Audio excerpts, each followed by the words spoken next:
So ಇವತ್ತಿನ ಇದ್ರಲ್ಲಿ ನಾವೇನ್ ನೋಡ್ತೀವಿ ಅಂದ್ರೆ ಯೇಸು ಕ್ರಿಸ್ತರನ್ನ ಈ ಭೂಮಿಯಲ್ಲಿ ಪ್ರಸ್ತುತಪಡಿಸೋದಕ್ಕೆ ಮುಂಚೆ ಇಸ್ರಾಯೇಲ್ ದೇಶದಲ್ಲಿ ಅವರನ್ನ ಕಳಿಸುವಾಗ ಯೇಸು ಕ್ರಿಸ್ತಗಿಂತ ಮುಂಚೆನೆ ಒಬ್ಬರನ್ನ ಯೇಸು ಕ್ರಿಸ್ತವರಂತವರನ್ನ ಕಳಿಸಿ ಅವರಿಗೆ ಏನ್ರಿ ನೀ ಮುಂದೆ ಬರ್ಬೇಕಾಗಿರ್ತಕ್ಕಂಥವ್ರ ಬಗ್ಗೆ ನೀನ್ ಸುಳಿವು ನೀಡು ಅಂತೇಳಿ ದೇವ್ರು ಅವ್ರ ಮೂಲಕ ತಿಳಿಸಿದ್ದಾರೆ. ಆತನು ಇಡೀ ಪ್ರಪಂಚಕ್ಕೆ ಇವತ್ತು ದೊಡ್ಡ ಲೀಡರ್. ಅದ್ಯಾರಂತ ನೋಡಿದ್ರೆ ನಮ್ಮ ಮೋಶ. ಮುಸ್ಲಿಮರು ಆತನನ್ನ ಮೂಸಾ ಅಂತ ಕರೀತಾರೆ. ಇಸ್ರಾಯೇಲ್ ಜನರು ಕೂಡ ಮೋಶೆ ಅಂತಾನೆ ಕರೀತಾರೆ. ನಾವು ಮೋಶೆ ಅಂತ ಕ್ರೈಸ್ತರು ಕೂಡ ಕರಿತೀವಿ. ಆಮೇಲೆ ಬೇರೆ ಕೆಲವು ಧರ್ಮಗಳಲ್ಲೂ ಕೂಡ ಇವರನ್ನ ರೆಕಗ್ನೈಸ್ ಮಾಡ್ತಾರೆ. ಫಾರ್ ಎಕ್ಸಾಂಪಲ್ ಬಹಾಯಿ ಅಂತ ಒಂದು ಧರ್ಮ ಇದೆ. ಅದು ಯಹೂದ್ಯ, ಇಸ್ಲಾಂ ಮತ್ತೆ ಕ್ರಿಶ್ಚಿಯನ್ ಸೇರಿ ಆಗಿರ್ತಕ್ಕಂಥ ಇನ್ನೊಂದು ಧರ್ಮ ಬಹಾಯಿ ಅಂತ. ಸೊ ಅವರು ಕೂಡ ಗಮನಿಸ್ತಾರೆ. ಇದಿಷ್ಟು ಧರ್ಮಗಳು ಸೇರಿ ಏನ್ ಮಾಡ್ತವೆ ಅಂದ್ರೆ ಮೋಶೆಯನ್ನ ರೆಕಗ್ನೈಸ್ ಮಾಡ್ತವೆ as A leader, as A mediator, ಒಂದು ಡೆಲಿವರರ್, ಲಾ ಗಿವರ್. ಒಬ್ಬ ನಮ್ಮ ದೇಶಕ್ಕೆ ಯಾವ ರೀತಿ ನಾವು ಅಂಬೇಡ್ಕರ್ನ ಕೊಂಡಾಡ್ತೀವೋ ಭಾರತ ದೇಶಕ್ಕೆ ಸಂವಿಧಾನ ಕೊಟ್ಟರು ಅಂತ, ಅದೇ ರೀತಿಯಲ್ಲಿ ಏನ್ ಮಾಡ್ತೀವಿ ಮೋಶೆ ಇಸ್ರಾಯೇಲ್ಗೆ ಸಂವಿಧಾನ ಕೊಟ್ಟವರು ಅಂತ ನೋಡ್ತೀವಿ. ನಮ್ಮ ಭಾರತಕ್ಕೆ ಸ್ವತಂತ್ರ ಬರಲಿಕ್ಕೆ ಅನೇಕ ಜನರುಗಳಿಗೆ ಮುಖಂಡನಾಗಿ ನಮ್ಮ ಗಾಂಧೀಜಿ ಹೇಗೆ ನಿಂತ್ಕೊಂಡ್ರು ಅದೇ ರೀತಿಯಲ್ಲಿ ಇಸ್ರಾಯೇಲ್ ಸ್ವತಂತ್ರಕ್ಕೋಸ್ಕರ ಮೋಶೆಯವರು ನಿಂತ್ಕೊಂಡ್ರು ಅಂತ ಅವರನ್ನ ರಾಷ್ಟ್ರಪಿತ ಅಂತ ಕೂಡ ನೋಡ್ತಕ್ಕಂಥದನ್ನ ನಾವು ನೋಡ್ಬೋದು. ಸೊ ಈ ತರ ಏನೇನ್ ಪಾತ್ರಗಳಿದೆಯೋ ಈ ರಾಷ್ಟ್ರ ಒಂದು ಉತ್ಪಾದನೆಯಾಗಿ ರಾಷ್ಟ್ರವನ್ನ ಎಸ್ಟಾಬ್ಲಿಷ್ ಮಾಡಿ ಆ ರಾಷ್ಟ್ರವನ್ನ ಮುನ್ನಡೆಸ್ಕೊಂಡು ಹೋಗ್ಲಿಕ್ಕೆ ಅದಕ್ಕೆ ಬೇಕಾಗಿರ್ತಕ್ಕಂಥ ಒಂದು ಫೌಂಡೇಶನ್, ಕಾನ್ಸ್ಟಿಟ್ಯೂಷನಲ್ ಲಾ ಇರ್ಬೋದು, ಅಥವಾ ಪೀನಲ್ ಕೋಡ್ಸ್ ಇರಬಹುದು, ಪೆನಾಲ್ಟೀಸ್ ಏನೇನು ಇರಬೇಕು ಅಂತ, ಆಮೇಲೆ ಒಳಗಿನ ಕಾನೂನು ಇರಬಹುದು, ಎಲ್ಲವುಗಳನ್ನ ನಿರ್ಮಿಸಿಕೊಟ್ಟು ಒಂದು ರಾಷ್ಟ್ರ ಅಂತ ಸ್ಥಾಪನೆ ಮಾಡೋದಿಕ್ಕೆ ಒಬ್ಬಾತ ಬೇಕಾಗಿತ್ತು, ಆತನೇ ಮೋಶೆ. ಸೊ ಇದು ಪ್ರಪಂಚದಲ್ಲಿ ಎಲ್ರಿಗೂ ಬಹುಶಃ ಗೊತ್ತಿದೆ, ಬಹುಪಾಲು ಜನರುಗಳಿಗೆ ಗೊತ್ತಿದೆ. ನಾವು ಆತನ ಬಾಯಿಂದ, ಮೋಶೆ ಬಾಯಿಂದ ಕೇಳೋಣ. ಆತ ಹೇಳ್ತಾನೆ, ನನಗಿಂತ ಬೆಟರ್ ಆಗಿರ್ತಕ್ಕಂಥ ಇನ್ನೊಬ್ಬ ಆತನನ್ನ ಶಾಶ್ವತವಾಗಿ ನಿಮ್ ದೇವರು ನಿಮಗೆ ಏರ್ಪಡಿಸ್ಕೊಡ್ತಾರೆ. ನಾವು ಧರ್ಮೋಪದೇಶ ಕಾಂಡ 18-15 ವಚನವನ್ನ ಇಲ್ಲಿ ಡಿಸ್ಪ್ಲೇ ಮಾಡಿರ್ತೀವಿ ನಿಮಗೆ. 18-15ರಿಂದ 18ನೇ ವಚನದ ತನಕ 3 ವಚನಗಳನ್ನ ನಾವು ಮೊದಲು ಓದ್ಕೊಂಡ್ಬಂದ್ರಿ. ಧರ್ಮೋಪದೇಶ ಕಾಂಡ 18ನೇ ಅಧ್ಯಾಯ 15ರಿಂದ 18 3 ವಚನಗಳು. ನಿಮ್ಮ ದೇವರಾದ ಯೆಹೋವನು ನಿಮ್ಮ ಸಹೋದರರಲ್ಲಿ ನನ್ನಂತ ಪ್ರವಾದಿಯನ್ನು ನಿಮಗೆ ಏರ್ಪಡಿಸುವನು. ಅವನಿಗೆ ನೀವು ಕಿವಿಗೊಡಬೇಕು. ಹೋರೇಬಿನಲ್ಲಿ ನೀವು ಸಭೆ ಕೂಡಿದ ದಿನದಲ್ಲಿ ಹಾಗೆಯೇ ಕೋರಿಕೊಂಡು, ನಮ್ಮ ದೇವರಾದ ಯೆಹೋವನ ಸ್ವರವನ್ನು ಇನ್ನು ಕೇಳಲು, ಈ ಘೋರವಾದ ಅಗ್ನಿಜ್ವಾಲೆಯನ್ನು ಇನ್ನು ನೋಡಲು ನಮಗೆ ಮನಸ್ಸಿಲ್ಲ. ಕೇಳಿ ನೋಡಿದರೆ ಸತ್ತೇವು ಎಂದು ನೀವು ಹೇಳಿದಿರಷ್ಟೇ. ಆಗ ಯೆಹೋವನು ನನಗೆ, ಇವರು ಹೇಳಿದ ಮಾತು ಒಳ್ಳೆಯದೇ. ಇವರ ಸ್ವದೇಶದವರಲ್ಲಿ ನಿನ್ನಂತ ಪ್ರವಾದಿಯನ್ನು ಅವರಿಗೋಸ್ಕರ ಏರ್ಪಡಿಸುವೆನು. ಅವನ ಬಾಯಿಂದ ನನ್ನ ಮಾತುಗಳನ್ನು ನುಡಿಸುವೆನು. ನಾನು ಅವನಿಗೆ ಆಜ್ಞಾಪಿಸಿದ್ದನ್ನೆಲ್ಲ ಅವನು ಅವರಿಗೆ ತಿಳಿಸುವನು. ಇಲ್ಲಿ ನಾವು ನೋಡ್ತೀವಿ ಮೋಶೆಯವರು ಧರ್ಮೋಪದೇಶ ಕಾಂಡ ಅನ್ನುವಂಥದ್ದು ಏನಂತಂದ್ಬಿಟ್ರೆ, ಒಂದು ಸಾರಿ ಅವರು ಏನೇನೆಲ್ಲ ಇಸ್ರೇಲ್ಗೆ ಬೋಧಿಸಿದಾರೋ ಆ ಎಲ್ಲವನ್ನ ಪುನರಾವರ್ತನೆ ಇನ್ನೊಂದು ಸಾರಿ ಏನ್ ಮಾಡುವಂಥದ್ದು, ಪಾರಾಯಣ ಮಾಡಿಸಿ, ಇಂಥ ರೀತಿಯಲ್ಲಿ ಇತಿಹಾಸವನ್ನ ನಾವು ಬಂದ್ವಿ, ಈ ರೀತಿಯಲ್ಲಿ ನಿಮ್ಗೆ ಧರ್ಮೋಪದೇಶವನ್ನು ಕೊಟ್ಟಿದ್ದೇನೆ, ಆ ಧರ್ಮಶಾಸ್ತ್ರಕ್ಕನುಸಾರ ನೀವು ಹಿಂಗ್ ನಡಿಬೇಕು, ನೀವು ಇಂತಿಂತ ಕಡೆ ಎಡವುದ್ರಿ, ಮುಗ್ಗರಿಸಿದ್ರಿ, ತಪ್ಪು ಮಾಡಿದ್ರಿ, ಅದಕ್ಕೆ ತುಂಬಾ ಸಾರಿ ದೇವರು ನಿಮ್ಮನ್ನ ನಾಶ ಮಾಡ್ತಕ್ಕಂತ ಸನ್ನಿವೇಶಗಳು ಬಂದ್ವು, ನಾನು ಅಡ್ಡ ಹೋದೆ, ಕಾಪಾಡದೆ ನಿಮ್ಗೆ. ಈ ತರ ಎಲ್ಲ ಏನ್ರಿ ಡ್ಯೂಟರಾನಮಿ ಅಂತಂದ್ರೆ once again reviewing everything whatever he taught to the nation of Israel. So ಎಲ್ಲರಿಗೂ ಏನೇನು ಬೋಧಿಸಿದನೋ ಪುನಃ ಅದನ್ನ ಇನ್ನೊಂದು ಸಾರಿ ಎಲ್ಲರ ಗಮನಕ್ಕೆ ತಂದು ಹೇಳುವಾಗ, ನೋಡ್ರಿ ನಿಮಗೆ ನನ್ನಂತ ಇನ್ನೊಬ್ಬ ಪ್ರವಾದಿಯನ್ನ ನೇಮಿಸ್ತಾರೆ ಅಂತ ಅನ್ಕೊಂಡು. ಯಾರಿರ್ಬೋದು ಈ ಪ್ರವಾದಿ ಅಂತಲ್ಲ, ಅನೇಕ ಜನರುಗಳಿಗೆ ಏನಾಗೋದು ಪ್ರಶ್ನೆ ಇರೋದು, ಮೋಶೆಯವರ ಕಾಲವಾದ ನಂತರದಲ್ಲಿ ಹೆಚ್ಚು ಕಡಿಮೆ ಅದು ನಮ್ಗೆ ನಮ್ಮ ಇವರು ಜಾನ್ ದ ಬ್ಯಾಪ್ಟಿಸ್ಟ್, ಸ್ನಾನಿಕ ಯೂಹಾನರು ಬರುವ ತನಕ ಮೈಕ್ ಯಾರನ್ನ ಅನ್ಮ್ಯೂಟ್ ಆಗಿ ಇಟ್ಕೊಂಡಿದ್ರೆ ಮ್ಯೂಟ್ ಮಾಡ್ಕೊಳ್ಳಿ ದಯವಿಟ್ಟು. ಓಕೆ. ಸೊ ನಮ್ಮ ಸ್ನಾನಿಕ ಯೋಹಾನರು ಬರುವ ತನಕ ಏನ್ರಿ ಬಂದವರೆಲ್ಲ ಇಸ್ರಾಯೇಲ್ನಲ್ಲಿ ಬಂದಂತವ್ರು ಎಲ್ರಿಗೂ ಕೂಡ ನೀನ್ ಮೋಶನ ಅಂತ ಕೇಳ್ತಾನೆ ಇರ್ತಕ್ಕಂಥವ್ರು. ಯಾವ ತರ ಈಗ ನಮ್ಮ ದೇಶದಲ್ಲಿ ನೋಡಿ ಕಲ್ಕಿ ಭಗವಾನ್ ಬರ್ತಾನೆ ಬಂದು ಸತ್ಯಯುಗವನ್ನು ಆರಂಭಿಸ್ಬಿಡ್ತಾನೆ, ಈ ತರ ಎಲ್ಲ ಏನೇನೋ ಇದೆ. ಆ, ಬುದ್ಧನು ಪುನಃ ಎದ್ದು ಬರ್ತಾನೆ, ಆತನು ಬಂದು ಏನ್ ಮಾಡ್ತಾನೆ, ಜನವನ್ನೆಲ್ಲ ಪುನಃ ಆತನು ಸತ್ಯದ ಕಡೆಗೆ ಅಥವಾ ಒಂದೇನ್ರಿ ಶಾಶ್ವತ ಮುಕ್ತಿಯ ಕಡೆಗೆ ನಡೆಸ್ತಾನೆ ಅಂತ ಒಂದು ಪ್ರತೀತಿ ಇದೆ. ಸೊ ಈ ತರ ಒಂದೊಂದು ಒಬ್ರು ಬರ್ತಾರೆ, ಅದಕ್ಕೆ ಕಾಯ್ತಾ ಇರ್ತಕ್ಕಂಥದ್ದು ಈ ತರ. ಆದ್ರೆ ಇಸ್ರಾಯೇಲ್ ಇರಲ್ಲ, ಆ ತರ ಇಲ್ಲ. ಸ್ಪಷ್ಟವಾಗಿ ಪ್ರವಾದನೆಗಳಿರ್ತವೆ, ಸ್ಪಷ್ಟವಾಗಿ ಶಾಸ್ತ್ರ ಗ್ರಂಥಗಳು ಹೇಳ್ತಾ ಇರ್ತವೆ. ಹಾಗಾಗಿ ತುಂಬಾ ನಂಬಿಕೆಯಿಂದ ಯಾರೋ ಬರ್ತಾರೆ ಯಾರೋ ಬರ್ತಾರೆ ಯಾರೋ ಬರ್ತಾರೆ ಅಂತ ಕಾಯ್ತಾ ಇರಬೇಕಾದ್ರೆ ಆ ಬಂದಂತವರೇ ಯೇಸು ಕ್ರಿಸ್ತರಂತ ಹೇಳಿ ಪ್ರಪ್ರಥಮ ಬೋಧನೆಯಲ್ಲಿ ಅಪೋಸ್ತಲ ಪೇತ್ರರು ಹೇಳ್ತಾರೆ. ಅಪೋಸ್ತಲ ಕೃತ್ಯಗಳು 2ನೇ ಅಧ್ಯಾಯ 3ನೇ ಅಧ್ಯಾಯ 22ನೇ ವಚನದಲ್ಲಿ ನಾವೇನ್ ಮಾಡ್ತೀವಿ ನೋಡ್ತೀವಿ ವಿಷಯವನ್ನ. ಆ ವಚನಗಳನ್ನು ನಾವು ಓದ್ಕೊಳ್ಳೋಣ. 3, 22 ಮತ್ತೆ 23ನೇ ವಚನಗಳು. ಮೋಶೆಯು ಹೇಳಿದ್ದೇನೆಂದರೆ, ದೇವರಾಗಿರುವ ಕರ್ತನು ನನ್ನನ್ನು ಏರ್ಪಡಿಸಿದಂತೆ ನಿಮ್ಮ ಸಹೋದರರಲ್ಲಿ ಮತ್ತೊಬ್ಬ ಪ್ರವಾದಿಯನ್ನು ನಿಮಗೆ ಏರ್ಪಡಿಸಿಕೊಡುವನು. ಆತನು ನಿಮಗೆ ಹೇಳುವ ಎಲ್ಲಾ ಮಾತುಗಳಿಗೆ ಕಿವಿಗೊಡಬೇಕು. ಆ ಪ್ರವಾದಿಯ ಮಾತನ್ನು ಕೇಳದಿರುವ ಪ್ರತಿಯೊಬ್ಬನು ನಮ್ಮ ಜನರೊಳಗಿಂದ ಸಂಪೂರ್ಣವಾಗಿ ನಾಶವಾಗುವನು ಎಂಬುದೇ. ನೋಡ್ರಿ, ಆ ಪ್ರವಾದಿಯ ಮಾತಿಗೆ ಅಂದ್ರೆ ನಮ್ಮ ರಕ್ಷಕರಾದ ಯೇಸು ಕ್ರಿಸ್ತರ ಮಾತಿಗೆ ಯಾರು ಕಿವಿ ಕೊಡಲ್ವೋ ಅವರೆಲ್ಲರೂ ಏನಾಗ್ತಾರೆ ಅಂದ್ರೆ ಸಂಪೂರ್ಣ ತನ್ನ ಜನರ ಒಳಗಿಂದ ನಾಶ ಆಗಿ ಹೋಗ್ಬಿಡ್ತಾರೆ ಅಂತ ನೋಡ್ತೀವಿ. ಸೊ ಹಾಗಾದ್ರೆ ಯೇಸು ಕ್ರಿಸ್ತರನ್ನ ಇಂತಹ ಒಂದು ಪ್ರವಾದಿಯನ್ನಾಗಿ, ಮೋಶೆಗೆ ಸಮಾನನಾದಂತ ಒಬ್ಬ ಪ್ರವಾದಿಯಾಗಿ ಸಮಟೈಮ್ಸ್ ನೋಡ್ಬೋದು. ಯೇಸು ಕ್ರಿಸ್ತರು ತನ್ನ ಬೋಧನೆಗಳನ್ನ ಮಾಡ್ತಾ ಇರ್ಬೇಕಾದ್ರೆ ಈ ಫರಿಸಾಯರು ಸದ್ದುಕಾಯರು ಬಂದು, ನಾವೆಲ್ಲ ಯಾರು ಗೊತ್ತೇನ್ರಿ, ನಾವು ಮೋಶೆ ಶಿಷ್ಯರು, ಮೋಶೆ ನಮ್ಗೆ ಮನ್ನಾ ಕೊಟ್ಟ, ನೀನೇನ್ ಕೊಡ್ತೀಯಾ ಅಂತೇಳಿ ಏನ್ ಮಾಡ್ತಾರಂದ್ರೆ ಒಂದು ಉದ್ದಟತನದಿಂದ, ಅಹಂಕಾರದಿಂದ, ನಿರ್ಲಕ್ಷ್ಯದಿಂದ ಉತ್ತರ ಕೊಡ್ತಾರೆ. ಒಂದು ಕಡೆ ಅದನ್ನ ನಾವು ತಪ್ಪು ಅಂತ ಅನ್ನೋದಕ್ಕೂ ಆಗಲ್ಲ. ಯಾಕಂದ್ರೆ ಯೇಸು ಕ್ರಿಸ್ತರ ವಯಸ್ಸು 30 ಇಯರ್ಸ್. ಅವಾಗ ಅವ್ರು ಪ್ರಚಾರ ಮಾಡ್ತಾ ಇರ್ಬೇಕಾದ್ರೆ 30 ಇಯರ್ಸ್ ಯಂಗ್ಸ್ಟರ್ ಅವರು. ಸೊ 30 ವರ್ಷದ ಒಬ್ಬ ಯುವಕ ಬಂದು, ನಾನ್ ನಿಮ್ ಮೋಶೆಗಿಂತ ಹಿಂದೆ ಇದ್ದೆ ಕಣ್ರಯ್ಯ, ನಾನ್ ಅಬ್ರಹಾಮನಿಗಿಂತ ಮೊದಲೇ ಇದ್ದೆ, ಇದೆಲ್ಲ ಮಾತಾಡುವಾಗ ಸಡನ್ ಆಗಿ ಡೈಜೆಸ್ಟ್ ಆಗಲ್ಲ. 30 ವರ್ಷ ಅಲ್ಲ, ನಿನ್ಗೆ 50 ವಯಸ್ಸಾಗಿಲ್ಲ, ಅಟ್ಲೀಸ್ಟ್ 30 ವರ್ಷ ವಯಸ್ಸು ಯಂಗ್ಸ್ಟರ್ ನೀನ್ ಹೋಗಿ ಅದ್ ಹಿಂಗ ಅಬ್ರಹಾಮನ್ಗಿಂತ ಮುಂಚೆ ಇದ್ದೆ, ಮೋಶೆಗಿಂತ ಮುಂಚೆ ಇದ್ದೆ, ಮೋಶೆ ನಿನ್ ಬಗ್ಗೆ ಹೇಳಿದಾನೆ ಇದೆಲ್ಲ ಹೇಳ್ತೀಯಲ್ಲಪ್ಪ, ಏನ್ ಹುಡುಗಾನ ಇವನು ಅಂತೇಳಿ ಅದು ನಾರ್ಮಲ್ ಆಗಿ ಬರುತ್ತೆ, ಯಾರಿಗೆ ಆದ್ರೂ ಬರುತ್ತೆ. ಪಾಪ ಇಸ್ರಾಯೇಲ್ಯರ್ನೇ ನಾವು ಟಾರ್ಗೆಟ್ ಮಾಡ್ಬಿಟ್ಟು ಅವ್ರ ಎಂತವ್ರು ಗೊತ್ತಾ ಅಂತ ಅನ್ನೋದೇ ಅಲ್ಲ, ನಾವಿದ್ರು ಆ ಪ್ಲೇಸ್ ಅಲ್ಲಿ ಅದೇ ಬರ್ತದೆ. ಆ ಸಮಯದಲ್ಲಿ ಈ ಮೋಶೆಯ ರೀತಿಯಲ್ಲಿ ನಾವು ಏನನ್ನ ನೋಡ್ಬೇಕಾಗಿರುತ್ತೆ ಅಂದ್ರೆ, ಏನ್ ಮೋಶೆ ಕೆಲಸ ಮಾಡಿದ್ರೋ ಅದನ್ನ ಯೇಸು ಮಾಡಿದ್ರ. ಮೋಶೆ ಜೀವನದಲ್ಲಿ ಏನ್ ನಡೀತೋ ಅದು ಯೇಸು ಜೀವನದಲ್ಲಿ ನಡೀತಾ. ಮೋಶೆ ಅವರ ಜೀವನ ಒಂದು ಹುಟ್ಟಿದಾಗಿಂದ ಬೈ ಬರ್ತಿಂದ ಇಟ್ಕೊಂಡು ಡೆತ್ ವರೆಗೂ ಏನೇನು ನಡೀತೋ ಅದೆಲ್ಲವೂ ಅದೇ ರೀತಿಯಲ್ಲಿ ಯೇಸು ಕ್ರಿಸ್ತರಿಗೆ ನಡೀತಾ. ಆ ವಿಷಯಗಳನ್ನ ನೋಡ್ಬೇಕು. ಯಾಕಂದ್ರೆ ಅದನ್ನೇ ಮೋಶೆ ಹೇಳಿದ್ರು, ನನ್ನಂತಹ ಒಬ್ಬ ಪ್ರವಾದಿ ಅಂತ. ಸೊ ಪ್ರವಾದಿ ಆಗಿರ್ತಕ್ಕಂಥವ್ನು ಇಷ್ಟೇ ವರ್ಷ ವಯಸ್ಸಾಗ್ಬೇಕು, ಇಷ್ಟೇ ವರ್ಷ ಅವನಿಗೆ ಶಾಲೆ ಎಜುಕೇಶನ್ ಆಗ್ಬೇಕು, ಈ ತರ ಎಲ್ಲ ಏನು ಬರಲ್ಲ. ಆ ಎಲ್ಲ ಕೆಲಸಗಳು ಹೋಲಿಕೆ ಆಗ್ತದ, ಸರಿಯಪ್ಪ ನಿಜವಾಗ್ಲೂ ಈತನೇ ಅಂತ ಅರ್ಥ ಮಾಡ್ಕೋಬೇಕು. ಆದ್ರೆ ಇದು ಏನ್ ಮಾಡ್ಲಿಲ್ಲ, ನಮ್ಮ ಇಸ್ರೇಲ್ ಜನರಿಗೆ ಬರ್ಲಿಲ್ಲ. ಏನ್ ಕಾರಣ ಅಂತ ಅಂದ್ಬಿಟ್ರೆ, ದೇವ್ರೇ ಅವರನ್ನ ಕುರುಡು ಮಾಡಿದ್ರು ಅನ್ನುವಂಥದ್ದು ನಮ್ಗೆ ಸಿಕ್ಕಂತ ಒಂದು ಆನ್ಸರ್. ದೇವ್ರೇ ಅವ್ರನ್ನ ಕುರುಡು ಮಾಡದೆ ಹೋಗಿದ್ದಿದ್ರೆ ಅವ್ರು ಖಂಡಿತ ಅಷ್ಟೊಂದು ಕಠಿಣರಾಗಿರ್ಲಿಕ್ಕೆ ಚಾನ್ಸೇ ಇರಲಿಲ್ಲ. ಮತ್ತು ದೇವರವರನ್ನ ಯಾತಕ್ಕೆ ಕಠಿಣ ಮಾಡಿದ್ರು ಅಂತ ಕೂಡ ನಾವು ರೋಮ 11ನೇ ಅಧ್ಯಾಯದಲ್ಲಿ 32, 33 ವಚನಗಳಲ್ಲಿ ನಾವು ನೋಡಬಹುದು. ದೇವರು ಎಲ್ಲರಿಗೂ ಕರುಣೆನ ತೋರಿಸಬೇಕೆಂಬ ಉದ್ದೇಶವುಳ್ಳವನಾಗಿದ್ದು ಇಸ್ರಾಯೇಲ್ಯರನ್ನ ಕುರುಡರನ್ನಾಗಿ ಮಾಡಿದ್ರು, ಅನ್ಯ ಜನಗಳಾಗಿರುವ ನಮಗೆ ನಮ್ಮ ಕಣ್ಣನ್ನ ತೆರೆದರು. ಸೊ ಇನ್ ಕೇಸ್ ಅವ್ರನ್ನೇನಾದ್ರೂ ಕಣ್ಣು ತೆರೆಸ್ಬಿಟ್ಟು ಯೇಸು ಕ್ರಿಸ್ತರು ನೋಡಿ ಇವರೇ ಮೋಶೆ ಪರವಾಗಿ ಬರ್ಬೇಕಾದ ಮೆಷಿಯ ಅಂದಿದ್ರೆ ಅವರು ಯೇಸುವನ್ನ ಶಿಲುಬೆಗೆ ಹಾಕಿಸ್ತಾ ಇರ್ಲಿಲ್ಲ ಅಂತ ನಮ್ಮ ಪೌಲರು 1 ಕೊರಿಂಥ 2:4-5 ಹೇಳ್ತಾರೆ. ಮಹಿಮೆಯುಳ್ಳ ಕರ್ತನನ್ನ ಮೊದಲೇ ಗೊತ್ತಿದ್ರೆ ಅವರು ಶಿಲ್ಬೆಗೇನೆ ಹಾಕಿಸ್ತಾ ಇರ್ಲಿಲ್ಲ.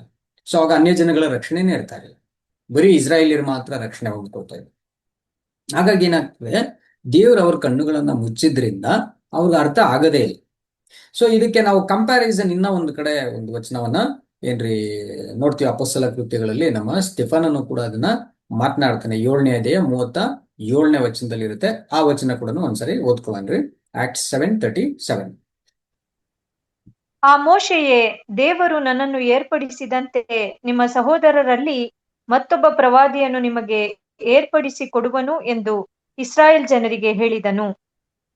ನೋಡಿ, ಆ ಹೇಳಿರ್ತಕ್ಕಂಥ ಆತನೇ ನಿಜವಾಗಿರ್ತಕ್ಕಂಥ ಮೆಸ್ಸಿಯ, ಅದು ಯೇಸು ಕ್ರಿಸ್ತನೇ ಅಂತ ಹೇಳುವಂಥದ್ದನ್ನ ನಿರೂಪಿಸೋದಕ್ಕೋಸ್ಕರ ನೋಡ್ರಿ, ಪ್ರಪ್ರಥಮ ರಕ್ತ ಸಾಕ್ಷಿಯಾಗಿರ್ತಕ್ಕಂಥ ಸ್ಟೆಫಾನನು ದೇವರನ್ನು ಮತ್ತು ಯೇಸು ಕ್ರಿಸ್ತರನ್ನ ದರ್ಶನದಲ್ಲಿ ಅವ್ರನ್ನ ಕಲ್ಲೆತ್ಕೊಂಡು ಹೊಡಿತಾ ಇರ್ಬೇಕಾದ್ರೆ, ಪರಲೋಕದಲ್ಲಿ ಇರ್ತಕ್ಕಂಥ ತಂದೆಯಾದ ದೇವರನ್ನ, ಅವರ ಬಲಗಡೆಯಲ್ಲಿ ನಿಂತಿರ್ತಕ್ಕಂಥ ಯೇಸು ಕ್ರಿಸ್ತರನ್ನ ದರ್ಶನ ಮಾಡುವಂತ ಭಾಗ್ಯ ಸಿಕ್ಕದಂತ ಒಬ್ಬ ಪರಮ ಪಾವನನಾಗಿರ್ತಕ್ಕಂಥ ನಮ್ಮ ಸ್ಟೆಫಾನ್. ಸೊ ಅಂತ ಭಕ್ತ ಕೂಡ ಹೇಳ್ತಾನೆ, ಶಾಸ್ತ್ರದಲ್ಲಿ ಮೋಶೆ ಹೇಳಿದ್ರಲ್ವಾ, ಅದೇ ಪ್ರವಾದಿ ಆತನೇ ಯೇಸು ಕ್ರಿಸ್ತರು ಅಂತ ಹೇಳಿ. ಮತ್ತೆ ನಮ್ಮ ಪ್ರಪ್ರಥಮ ಲೀಡರ್, ಫಸ್ಟ್ ಚರ್ಚ್ ಲೀಡರು, ಎಲ್ಡರು ನಮಗೆ ಪೀಟರ್ ಅವರು ಕೂಡ ಹೇಳ್ತಾರೆ. ಸೊ ಆಗ ಈ ಎರಡು ಅತ್ಯಂತ ಬಲವಾದ ಸಾಕ್ಷಿಗಳನ್ನ ನಾವು ನೋಡುವಾಗ ಯೇಸು ಕ್ರಿಸ್ತರೇ ಅವರು ಅಂತ ನಮಗೆ ಗೊತ್ತಾಗ್ತದೆ.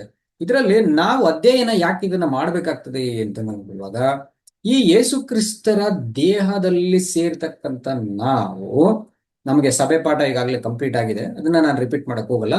ಸಭೆ ಅಂತಂದ್ರೆ ಅದು ಯೇಸು ಕ್ರಿಸ್ತರು ಒಬ್ಬರೇ ಅಲ್ಲ, ಯೇಸು ಕ್ರಿಸ್ತರು ಮತ್ತು ಆತನ ದೇಹದ ಅನುಯಾಯಿಗಳು ಎಲ್ಲರೂ ಸೇರಿಸಿ. ಸೊ ಹಾಗಾದ್ರೆ ಯೇಸು ಕ್ರಿಸ್ತರು ಶಿರಸ್ಸಾಗಿ ತಲೆಯಾಗಿ ಏನನ್ನ ಮಾಡ್ಲಿಕ್ಕೆ ಹೋಗ್ತಾರೋ ಆ ಎಲ್ಲ ವಿಷಯಗಳಲ್ಲಿ ಯೇಸು ಕ್ರಿಸ್ತರು ಕೆಲವು ಕೆಲಸಗಳನ್ನ ತನ್ನ ದೇಹಕ್ಕೆ, ತನ್ನ ಸಭೆಯಾಗಿರ್ತಕ್ಕಂಥ ಭಕ್ತ ಸಭೆಗೆ, ಆ ಮೊದಲಗಿತ್ತಿಯ ಗುಂಪಿಗೆ, ಬೈ ಚಾನ್ಸ್ ದೇವ್ರ ಕೃಪೆಯಿಂದ ನಾವು ನೀವು ಯಾರಾದ್ರೂ ಸೇರಿದ್ರೆ ನಮ್ಗೆ ಅಂತ ಇಟ್ಕೊಳ್ಳೋಣ, ಸೇರ್ಲಿಲ್ಲ ಅಂದ್ರೆ ಖಂಡಿತ ನಾವಿಲ್ಲ. ಸೊ ಸೇರಿದರೆ ನಮಗೂ ಕೂಡ ಈ ಪಾತ್ರದಲ್ಲಿ ಪಾಲಿರ್ತದೆ, ಈ ಪಾತ್ರದ ಪೋಷಣೆ ನಾವು ಕೂಡ ಮಾಡ್ಬೇಕಾಗ್ತದೆ. ಸೊ ಹಾಗಾದ್ರೆ ಅದನ್ನ ಅರ್ಥ ಮಾಡ್ಕೊಳ್ಳದೆ ಹೋದ್ರೆ ಆ ಪಾತ್ರ ಪೋಷಣೆ ಮಾಡ್ಲಿಕ್ಕಾಗಲ್ಲ. ಹಾಗಾದ್ರೆ ಈ ಪಾತ್ರ ಎಷ್ಟು ದೇವರೇ ನೇಮಿಸಿದ್ರಿಂದ ಎಷ್ಟು ಗಂಭೀರವಾಗಿರತ್ತೆ, ಎಷ್ಟು ಪ್ರಧಾನವಾದದ್ದು. ನೋಡಿ, ದೇವರು ಇಡೀ ಇಸ್ರಾಯೇಲನ್ನ ವಿಮೋಚಿಸೋದಿಕ್ಕೆ ಒಬ್ಬ ಲೀಡರ್ನ ಹುಡುಕ್ತಾ ಇದ್ರು, ಇಸ್ರೇಲ್ನ ಹುಡುಕ್ಲಿಲ್ಲ. ಇಸ್ರೇಲ್ ಬೇಕಾದಷ್ಟು ಬೆಳ್ಕೊಂಬಿಟ್ಟಿದ್ರು. ಸುಮಾರು ಬರೀ 70 ಜನ ಅವರು ಈಜಿಪ್ಟ್ಗೂ ಹೋದ್ರೆ 70 ಜನರು ಇಲ್ಲಿ ಎಷ್ಟಾಗ್ಬಿಟ್ಟಿದ್ದಾರೆ ಅಂದ್ರೆ 70,000 ಅಲ್ಲ, ಅದು 70 ಟೈಮ್ಸ್ ಆಗ್ಬಿಟ್ಟಿದ್ದಾರೆ, ಅಷ್ಟು ಜನ ಆಗ್ಬಿಟ್ಟಿದ್ದಾರೆ. ಸೊ 70 ಟೈಮ್ಸ್ಗಿಂತ ಜಾಸ್ತಿಯಾಗಿ ಏನ್ರಿ ಇಡೀ ಈಜಿಪ್ಟಿನ ರಾಜರಿಗೆನೆ ಭಯ ಬಂದ್ಬಿಟ್ಟಿದೆ. ಏನಂತ, ಅಯ್ಯೋ ಇವ್ರೆಲ್ಲಿ ಜಾಸ್ತಿ ಆಗ್ಬಿಟ್ಟು ನಮ್ಗೆ ಈಜಿಪ್ಟ್ನೇ ತಗೊಂಡ್ಬಿಡೋ ಚಾನ್ಸ್ ಇದೆಯಲ್ಲ ಇವರು, ಅದಕ್ಕೆ ಇವ್ರನ್ನ ಕಮ್ಮಿ ಮಠ ಹಾಕ್ಬೇಕು ಇವ್ರನ್ನ ಅಂತ ಪ್ಲಾನ್ ಮಾಡಿ. ಸೊ ಅಷ್ಟು ಜನಸಂಖ್ಯೆಯಾಗಿ ಅವ್ರು ಆಲ್ರೆಡಿ ಇದ್ದಾರೆ. ಇವತ್ತು ಅದೇ ತರ ಕ್ರೈಸ್ತ ಸಮೂಹ ಅನ್ನುವಂಥದ್ದು ಬೇಕಾದಷ್ಟಿದೆ, ಪ್ರಪಂಚ ಅನ್ನುವಂಥದ್ದು ಬೇಕಾದಷ್ಟಿದೆ. ಅವ್ರೆಲ್ಲರನ್ನ ದೇವರು ಹುಡುಕ್ತಾ ಇಲ್ಲ. ದೇವರು ಒಬ್ಬ ಯೇಸು ಕ್ರಿಸ್ತರನ್ನ ಮಾತ್ರ ಹುಡುಕ್ತಾ ಇದ್ರೆ ತನ್ನ ಯೋಜನೆಯನ್ನ ಸಾಕಾರಗೊಳಿಸುವುದು. ಯೇಸು ಕ್ರಿಸ್ತರ ಮೂಲಕವೇ ಸಮಸ್ತವನ್ನ ಉಂಟು ಮಾಡಿದ್ದು ಅಂತ ನೋಡ್ತೀವಿ ನಾವು. ಮತ್ತೆ ಯೇಸು ಕ್ರಿಸ್ತರ ಮುಖಾಂತರವಾಗಿನೇ ಸಮಸ್ತ ರಕ್ಷಣಾ ಯೋಜನೆಯನ್ನ ದೇವರು ಸಾಕಾರಗೊಳಿಸಿದ್ದು, ಅಕಾಂಪ್ಲಿಷ್ ಮಾಡಿದ್ದು ಅಂತ ನಾವು ನೋಡ್ತೀವಿ. ಸೊ ಹಾಗಾದ್ರೆ ಯೇಸು ಕ್ರಿಸ್ತರನ್ನ ಹುಡುಕ್ತಾ ಇದ್ದಾರೆ ತಂದೆಯ ದೇವರು, ಯೇಸು ಕ್ರಿಸ್ತರ ದೇಹದ ಸದಸ್ಯರನ್ನ ಹುಡುಕ್ತಾ ಇದ್ದಾರೆ. ಬಿಟ್ರೆ ದೇವರು ಈ ಕ್ರೌಡ್ ಅನ್ನ ಹುಡುಕ್ತಾರೆ. ದೊಡ್ಡ ಸಮೂಹಗಳು, ಇವತ್ತೇನು ಕ್ರಿಶ್ಚಿಯನ್ ಸ್ಪೀಕರ್ಸ್ಗಳಿದ್ದಾರೆ ನೋಡಿ, ಲಕ್ಷಗಟ್ಟಲೆ ಚರ್ಚ್ಗಳಿದ್ದಾರೆ. ನಮ್ಮ ದೇಶದಲ್ಲೇ ಆಕ್ಚುಲಿ ತುಂಬಾ ದೊಡ್ಡ ಚರ್ಚ್ ಇದೆ. ಆಂಧ್ರದಲ್ಲಿ ನಾವು ನೋಡುವಾಗ ಸುಮಾರು ಅದೆಷ್ಟೋ ಹೇಳ್ತಾರೆ, ಇವತ್ತು 10 ಲಕ್ಷನೋ ಎಷ್ಟೋ ಹೇಳ್ತಾರೆ, ಅದು ತುಂಬಾ ದೊಡ್ಡ ಚರ್ಚ್ ಅದು, ಹಂಗೆ ಹಿಂಗೆ ಅಂತೆಲ್ಲ ಅಂತಾರೆ. 10 ಲಕ್ಷ ಜನಗಳು ಕೂತ್ಕೊಂಡು, ಇನ್ಫ್ಯಾಕ್ಟ್ ಅವ್ರೇನೋ ಇದು ಊಟ ಬೇರೆ ಎಲ್ಲರಿಗೂ ಸರ್ವ್ ಮಾಡ್ತಾರಂತೆ. ನೋಡಿ, ಇಮ್ಯಾಜಿನ್ ಮಾಡಿ, 1 ಲಕ್ಷಾಂತರ ಜನಗಳಿಗೆ ಊಟ ಸರ್ವ್ ಮಾಡಿ ಒಂದು ಕ್ರೌಡ್ ಆಗಿದ್ದಾರೆ ಅಂದ್ರೆ how many people understood the God's plan. ಎಷ್ಟು ಜನರಿಗೆ ದೇವ್ರ ಯೋಜನೆ ಅರ್ಥ ಆಗಿದೆ ಅಂದ್ರೆ ಮೇ ಬಿ ಝೀರೋನೇನೋ ಅಂತ ಅನ್ಸ್ಬಿಡತ್ತೆ. ಝೀರೋನೇನೋ ಒಬ್ರಿಗೆ ಅರ್ಥ ಆಗ್ಲಿಲ್ವೇನೋ ಅಂತ ಅನ್ಸ್ಬಿಡತ್ತೆ. ಆದ್ರೆ ದೊಡ್ಡ ಒಂದು ಏನ್ರೆ ಡಂಬಾಚಾರ ನಡೀತಾ ಇರುತ್ತೆ. ಪಾಪ ಡಂಬ ಅನ್ನೋದಕ್ಕಿಂತ ಮರಳುಗೊಂಡು ಉದ್ದೇಶಪೂರ್ವಕವಾಗಿ ಡಂಬ ಅಂತ ಎಲ್ಲರನ್ನ ನಾವು ಒಂದು ಜನರಲೈಸ್ ಮಾಡಕ್ಕಾಗಲ್ಲ. ಮರಳುಗೊಂಡು ಬುದ್ಧಿಹೀನರಾಗಿ ಹುಡುಕಕ್ಕಾಗದೆ ಇದ್ದಾರೆ. ಆದ್ರೆ ನಮಗಾದರೂ ದೇವರೇನ್ ಮಾಡಿದ್ದಾರೆ, ಶಾಸ್ತ್ರ ಗ್ರಂಥಗಳನ್ನ ಅರ್ಥ ಮಾಡ್ಕೊಳ್ತಕ್ಕಂತೆ, ನಮ್ಮ ಪ್ರೀತಿಯ ಸಹೋದರ ಪ್ರಾರ್ಥನೆಯಲ್ಲಿ ಮೆನ್ಷನ್ ಮಾಡಿರತಕ್ಕಂತೆ ನಮ್ಗೆಲ್ರಿಗೂ ಕೂಡ ಆ ಒಂದು ಭಾಗ್ಯವನ್ನು ಕೊಟ್ಟಿದ್ದಾರೆ. ಶಾಸ್ತ್ರ ಗ್ರಂಥಗಳೆಲ್ಲ ಅಧಿಕೃತವಾಗಿ ತಿಳ್ಕೊಳ್ತಾ ಇದ್ದೀವಿ. ನಮಗೆ ಇನ್ನೇನು ಅಡ್ಡಿ ಇದೆ, ಅಸ್ಪಷ್ಟತೆ ಇದೆ, ಅಸ್ತವ್ಯಸ್ತವಾಗಿ ಏನೋ ನಾವೇ ಗೆಸ್ ಮಾಡ್ಕೊಳ್ತಾ ಇದ್ದೀವಿ. ನೋವೇ ಅಧಿಕೃತವಾಗಿ ನಮ್ಗೆ ಸ್ಪಷ್ಟವಾಗಿ ಗೊತ್ತಾಗ್ತಾ ಇದಾವೆ. ಸೊ ನಾವೆಲ್ಲರೂ ಯೇಸು ಕ್ರಿಸ್ತರ ದೇಹದ ಸದಸ್ಯರಾಗೋದಾದ್ರೆ, ನಮಗೂ ಕೂಡ ಅದರಲ್ಲಿ ಪಾತ್ರ ಇರೋದಾದ್ರೆ, ಏನ್ ಪಾತ್ರ ಇರಬಹುದು ನಮ್ಗೆ? ನಾವು ಯಾವ ರೀತಿ ಅದನ್ನ ನಿಭಾಯಿಸ್ಬೇಕು, ಏನ್ ಕಲಿಬಹುದು ನಾವು ಮೋಶೆಯಿಂದ ಅಂತಕ್ಕಂಥದ್ದನ್ನ ಏನ್ ಮಾಡೋಣ ನಾವೀಗ ನೋಡೋಣ. ಸೊ ಫಸ್ಟ್ ಒಂದು ಭಾಗವನ್ನ ನಾವ್ ಏನ್ ಮಾಡ್ತೀವಿ ನೋಡ್ತೀವಿ. ನನ್ಗೆ ಅನ್ಸುತ್ತೆ ಈ ಒಂದು ಭಾಗನೇ ಮೊದಲನೇ ಸಾರಿಗೆ ಆಗ್ಬಿಡುತ್ತೆ, ನೆಕ್ಸ್ಟ್ ಭಾಗ ಇನ್ನೊಂದು ಪಾಠಕ್ಕೆ ಆಗುತ್ತೆ ಅಂತ ನಾನು ಅನ್ಕೊಳ್ತೀನಿ. ಇದರಲ್ಲಿ ನಮ್ಗೆ ಮೊದಲನೇ ಇದರಲ್ಲಿ ಜನನದಿಂದ ಏನ್ ಮಾಡ್ತೀವಿ ನಾವು, ಆ ಒಂದು ವಯಸ್ಸಿಗೆ ಬಂದು ಸೇವೆಗೆ ಆಯ್ಕೆ ಆಗೋ ತನಕ ಏನೇನ್ ಮಾಡಿದ್ರು ಆ ವಿಷಯಗಳನ್ನ ನಾವು ಗಮನಿಸ್ತೀವಿ. ನಾನು ನಂಬ್ತೀನಿ ನಿಮ್ಗೆ ಡಿಸ್ಪ್ಲೇಯಲ್ಲಿ ನೀಟಾಗಿ ಕಾಣಿಸ್ತಾ ಇದೆ ಅಂತ ಹೇಳಿ. ಸೊ ಇಲ್ಲಿ ನೋಡಿ ಏನ್ ನೋಡ್ತೀವಿ, ಯೇಸು ಕ್ರಿಸ್ತರಾಗ್ಲಿ ಮೋಶೆಯವರಾಗ್ಲಿ ಅವರಿಬ್ರು ಹುಟ್ಟುವಾಗ ಎಂತ ಒಂದು ಪರಿಸ್ಥಿತಿ ಇತ್ತು ಅಂತ ಅಂದ್ಬಿಟ್ರೆ, ಈಜಿಪ್ಟಿನಲ್ಲಿ ಇಸ್ರೇಲ್ ಜನಗಳಿರ್ಬಹುದು ವಿಪರೀತ ದಾಸತ್ವದಲ್ಲಿದ್ದಾರೆ. ಅವರಿಗೆ ತಮಗಾಗ್ತಕ್ಕಂಥ ಮಗುವನ್ನ ಕಾಪಾಡ್ಕೊಳ್ಳೋದಕ್ಕೂ ಸಾಕೋದಕ್ಕೂ ಆಗದೆ ಇರ್ತಕ್ಕಂಥ ಒಂದು ಪರಿಸ್ಥಿತಿಯಲ್ಲಿದ್ದಾರೆ ಅವರು. ಯಾಕಂದ್ರೆ ಮೋಶೆ ಹುಟ್ಟುವಂತ ಕಾಲದಲ್ಲಿ ಗಂಡು ಮಕ್ಕಳು ಯಾರೇ ಹುಟ್ಟಿದ್ರು ಅವ್ರನ್ನ ಏನ್ ಮಾಡ್ಬೇಕಂದ್ರೆ ಎತ್ತಿ ನದಿಗೆ ಎಸ್ದು ಬಿಡ್ಬೇಕು, ನೀರಿಗೆ ಅಂತಕ್ಕಂಥ ಒಂದು ಕಾನೂನು ಇದೆ. ಸೊ ಅಂತ ಸಮಯದಲ್ಲಿ ಅವರು ಹುಟ್ಟುತ್ತಾರೆ ದಾಸತ್ವದಲ್ಲಿ. ಯೇಸು ಕ್ರಿಸ್ತರು ಹುಟ್ಟುವಾಗ್ಲೂ ನೋಡೋದಾದ್ರೆ ಅಲ್ಲೂ ಕೂಡ ದಾಸತ್ವನೇ. ರೋಮನ್ಸ್ ಬಂದು ಅವರನ್ನ ಆಕ್ಯುಪೈ ಮಾಡಿದ್ದಾರೆ. ಅವ್ರಿಗಿಂತ ಮೊದಲು ಗ್ರೀಕ್ನವ್ರು ಆಕ್ಯುಪೈ ಮಾಡಿದ್ರು. ಈಗ ರೋಮನ್ಸ್ ಏನ್ ಮಾಡಿದ್ದಾರೆ, ಗ್ರೀಕ್ ಭಾಷೆಯಿಂದ ಇನ್ನೂ ಜಾಸ್ತಿ ಆಗಿರ್ತಕ್ಕಂಥ ರೋಮನ್ಸ್ ಆಕ್ಯುಪೈ ಮಾಡ್ಕೊಂಡಿದ್ದಾರೆ. ಇವರು ನೋಡಿ, ಯೇಸು ಕ್ರಿಸ್ತರು ಹುಟ್ಟುವಾಗಲಿ ಮೋಶೆ ಹುಟ್ಟುವಾಗಲಿ ಇಬ್ರು ಹುಟ್ಟುವಾಗ ಏನಾಗಿದೆ ಅಂದ್ರೆ ಅವರು ದಾಸತ್ವದಲ್ಲಿದ್ದಾರೆ ಅಂತಕ್ಕಂಥದ್ದನ್ನ ನಾವು ನೋಡ್ತೀವಿ. ಯಾಕೆ ಇಂಥ ದಾಸತ್ವದಿಂದ ಹುಟ್ಬಿಟ್ರು ಇವರಿಬ್ರು ಕೂಡ ಅಂತ ನೋಡ್ಬಿಡುವಾಗ, ಈ ದಾಸತ್ವದಿಂದ ಹುಟ್ಟಿದ್ರೇನೆ ಏನ್ರಿ ಶ್ರೇಷ್ಠವಾಗಿರ್ತಕ್ಕಂಥ ಕೆಲಸಗಳು ಮಾಡೋದಕ್ಕೆ ಬೇಕಾಗಿರ್ತಕ್ಕಂಥ ಒಂದು ಸ್ಪಾರ್ಕ್ ಆಗ್ತದೆ. ಅಂದ್ರೆ ಆ ದಾಸತ್ವದ ಅನುಭವವನ್ನ ನಾವು ನೋಡ್ಬಿಡುವಾಗ ಹೇಗಿರುತ್ತೆ ಆ ಕಷ್ಟಗಳು, ಆ ನೋವು, ಆ ಹಿಂಸೆ, ಆ ತಿರಸ್ಕಾರ, ಆ ಒಂದು ಏನು ಬಯಸಿದ್ದು ಸಿಗದೆ ಹೋಗಿರ್ತಕ್ಕಂಥದ್ದು, ಅಟ್ಲೀಸ್ಟ್ ಸ್ವತಂತ್ರವಾಗಿ ಬದುಕಕ್ಕೆ ಆಗದೆ ಇರತಕ್ಕಂಥದ್ದು, ಜನನ ಬರ್ತ್ಗೆನೆ ಅವಕಾಶ ಇಲ್ಲ, ಅಲ್ಲಿ ಹುಟ್ಟಿದ್ರೇನೆ ಕೊಂದು ಬಿಡ್ತೀವಿ ಅಂತಕ್ಕಂಥ ಫ್ರೀಡಮ್ ಇಲ್ಲದೆ, ಫ್ರೀ ವಿಲ್ ಕೊಟ್ಬಿಟ್ಟು ದೇವರು ಫ್ರೀಡಮ್ ಕೊಟ್ಟಿಲ್ಲ ನೋಡಿ. ಫ್ರೀ ವಿಲ್, ನೀನ್ ಇಷ್ಟ ಬಂದಂಗೆ ನೀನ್ ಒಳ್ಳೇದ್ ಮಾಡಿದ್ರೆ ಒಳ್ಳೇದಂತೀನಿ, ಕೆಟ್ಟದ್ ಮಾಡಿದ್ರೆ ಕೆಟ್ಟವನ್ ಅಂದ್ಬಿಡ್ತೀನಿ, ಎಲ್ಲ ಸರಿ ದೇವ್ರೆ, ಬಟ್ ಎಲ್ಲಿದೆ ಫ್ರೀಡಮ್?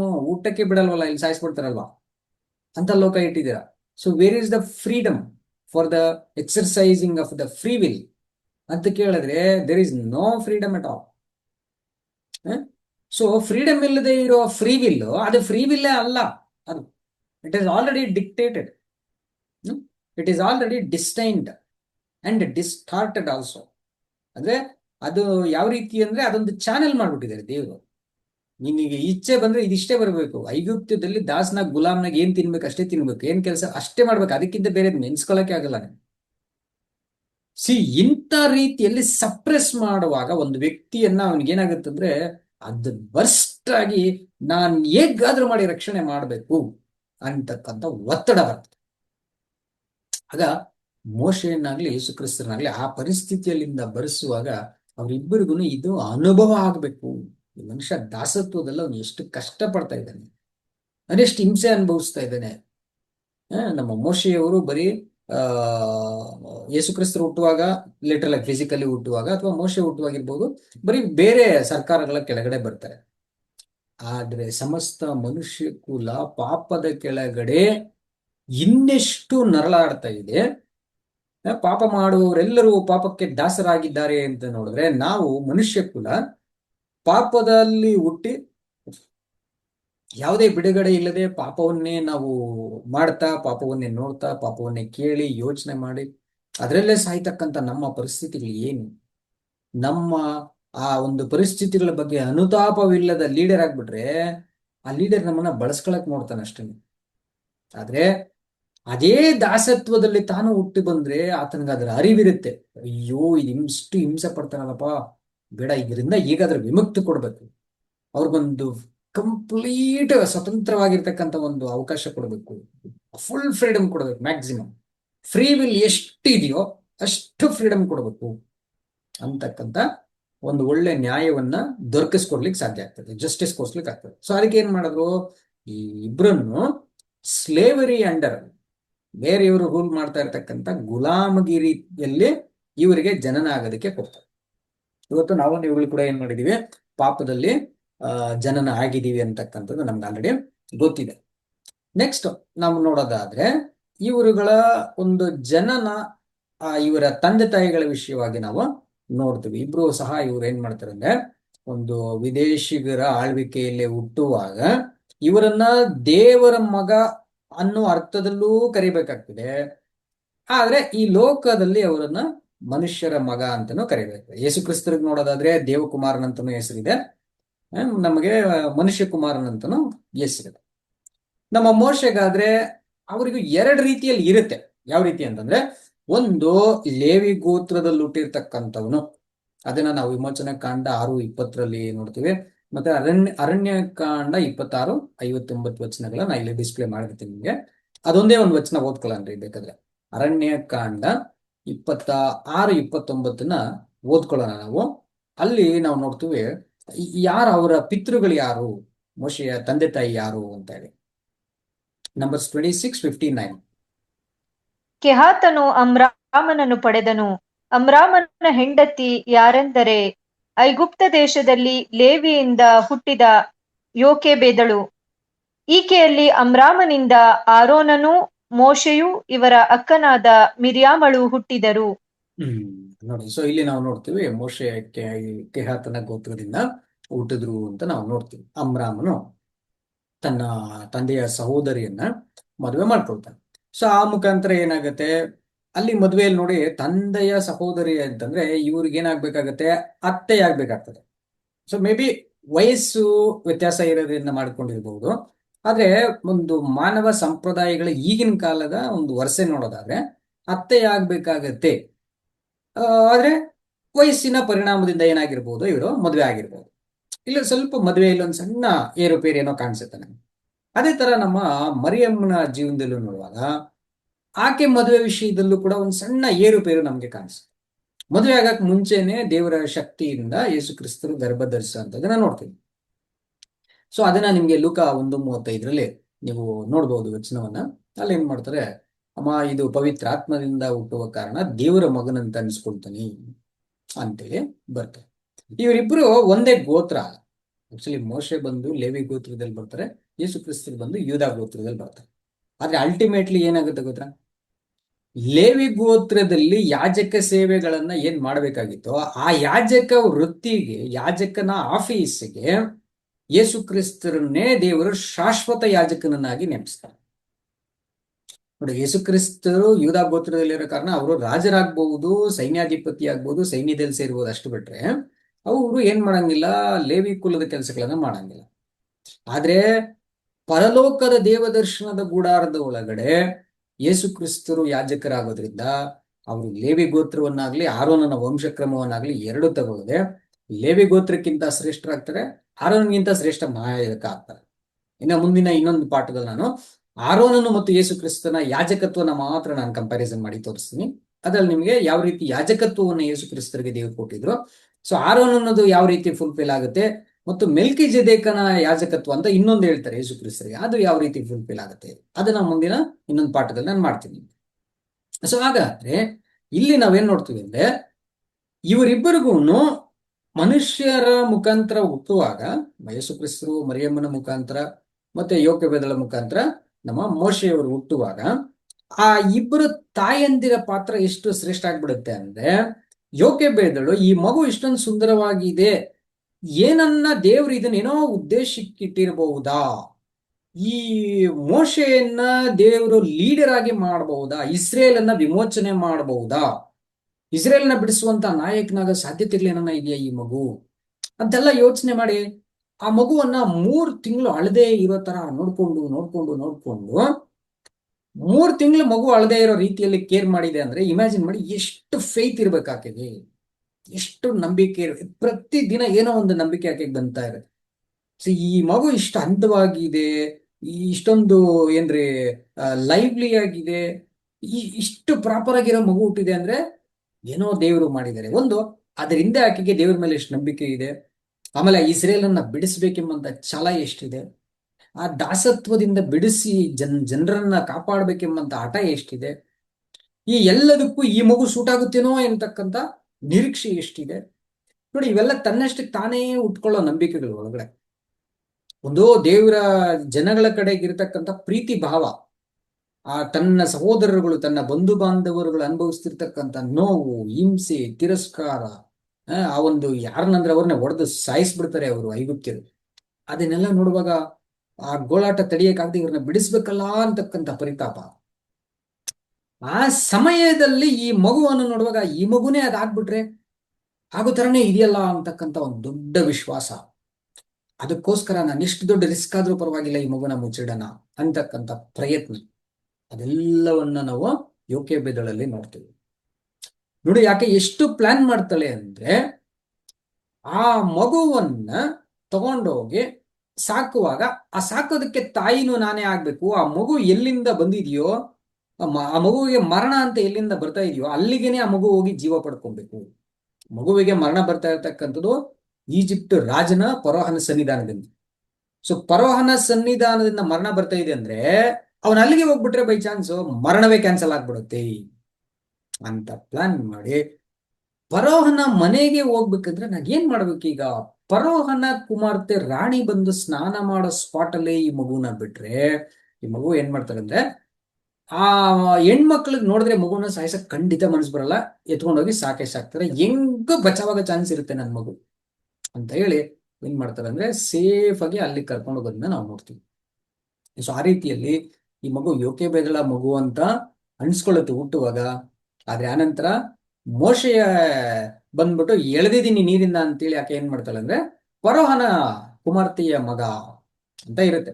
ಅದೇ ಮೋಶೆ ಆಮೇಲೆ ಅದನ್ನ ಬೇಡ ಅನ್ಕೊಂಡ ಅಂತ ನಿಮ್ಗೆ ಇಲ್ಲಿ ವಚನ ನಾನು ತೋರಿಸ್ತಾ ಇದ್ದೀನಿ. ಇಬ್ರಿಯ 11:24 ಮೋಶೆ ದೊಡ್ಡವನಾದ್ಮೇಲೆ ಫರೋಹನ ಕುಮಾರ್ತೆಯ ಮಗನೆನಿಸಿಕೊಳ್ಳುವುದು ಬೇಡ ಅಂತ ಅನ್ಸುತ್ತೆ. ಯಾಕಂದ್ರೆ ಮೋಶೆಯವರು ಇದೇ ಯೋಕೆಬೆದಳ ಒಂದು ಪರಿಚಾರಿಕೆಯಲ್ಲಿ, ಅವರ ಒಂದು ಕಾಪಾಡುವಿಕೆಯಲ್ಲಿ, ಅವರ ಮಾರ್ಗದರ್ಶನದಲ್ಲಿ ಈ ಮಗನು ಬೆಳೆದಿದ್ರಿಂದ ಈತನ ಹೆಂಗ್ ಬೆಳೆದ್ಬಿಟ್ಟಿದಂದ್ರೆ, ದೇವರ ಜನರನ್ನ ಬಿಡಿಸಕ್ಕಂತಾನೆ ನಾನು ವಿಶೇಷವಾಗಿ ಹುಟ್ಟಿರ್ತಕ್ಕಂಥವನು, ನನ್ನ ಜನ್ಮ ಬಂದು ಕಾರಣ ಜನ್ಮ ನಾನು.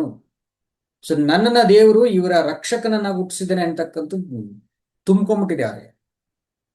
ಅದಕ್ಕೆ ಅವರು ನನ್ಗೆ ಯಾವುದು ಬೇಡ, ಫರೋಹನ ಕುಮಾರ್ತೆಯ ಮಗ ಅಂತ ಅನ್ಸ್ಕೊಂಡ್ರೆ ಫರೋಹ ಆಗ್ತೀನಿ, ನನಗೆ ಅದೇ ಬಿಲ್ಲ ಬೇಕಾಗಿಲ್ಲ, ನನ್ನ ಜನಗಳನ್ನ ನನ್ನನ್ನು ಬಿಡಿಸೋನಾಗ್ಬೇಕು ಅಂತ ಆ ತೀರ್ಮಾನ ಬರ್ಬೇಕಂದ್ರೆ ತನ್ನ ತಾಯಿ ಹೇಗ್ ಬೆಳೆಸಿದ್ದಾರೆ. ನಮ್ಮ ರಕ್ಷಕರಾಗಿರೋ ಯೇಸು ಕ್ರಿಸ್ತನ ನೋಡೋದಾದ್ರೆ ಅವರು ಕೂಡ ಅಷ್ಟೇ. ನಾನು ನಿಮ್ಗೆ ಲೂಕ 3:23 ಇಲ್ಲಿ ಪ್ರೆಸೆಂಟ್ ಮಾಡಿರ್ತೀನಿ. ಜನರ ಎಣಿಕೆಯಲ್ಲಿ ಯೋಸೇಫನ ಮಗನ ಅನ್ಸ್ಕೊಳ್ತಾರೆ, ಜನರ ಎಣಿಕೆಯಲ್ಲಿ ಮರಿಯಮ್ಮನ ಮಗನಂತ ಅನ್ಸ್ಕೊಳ್ತಾರೆ.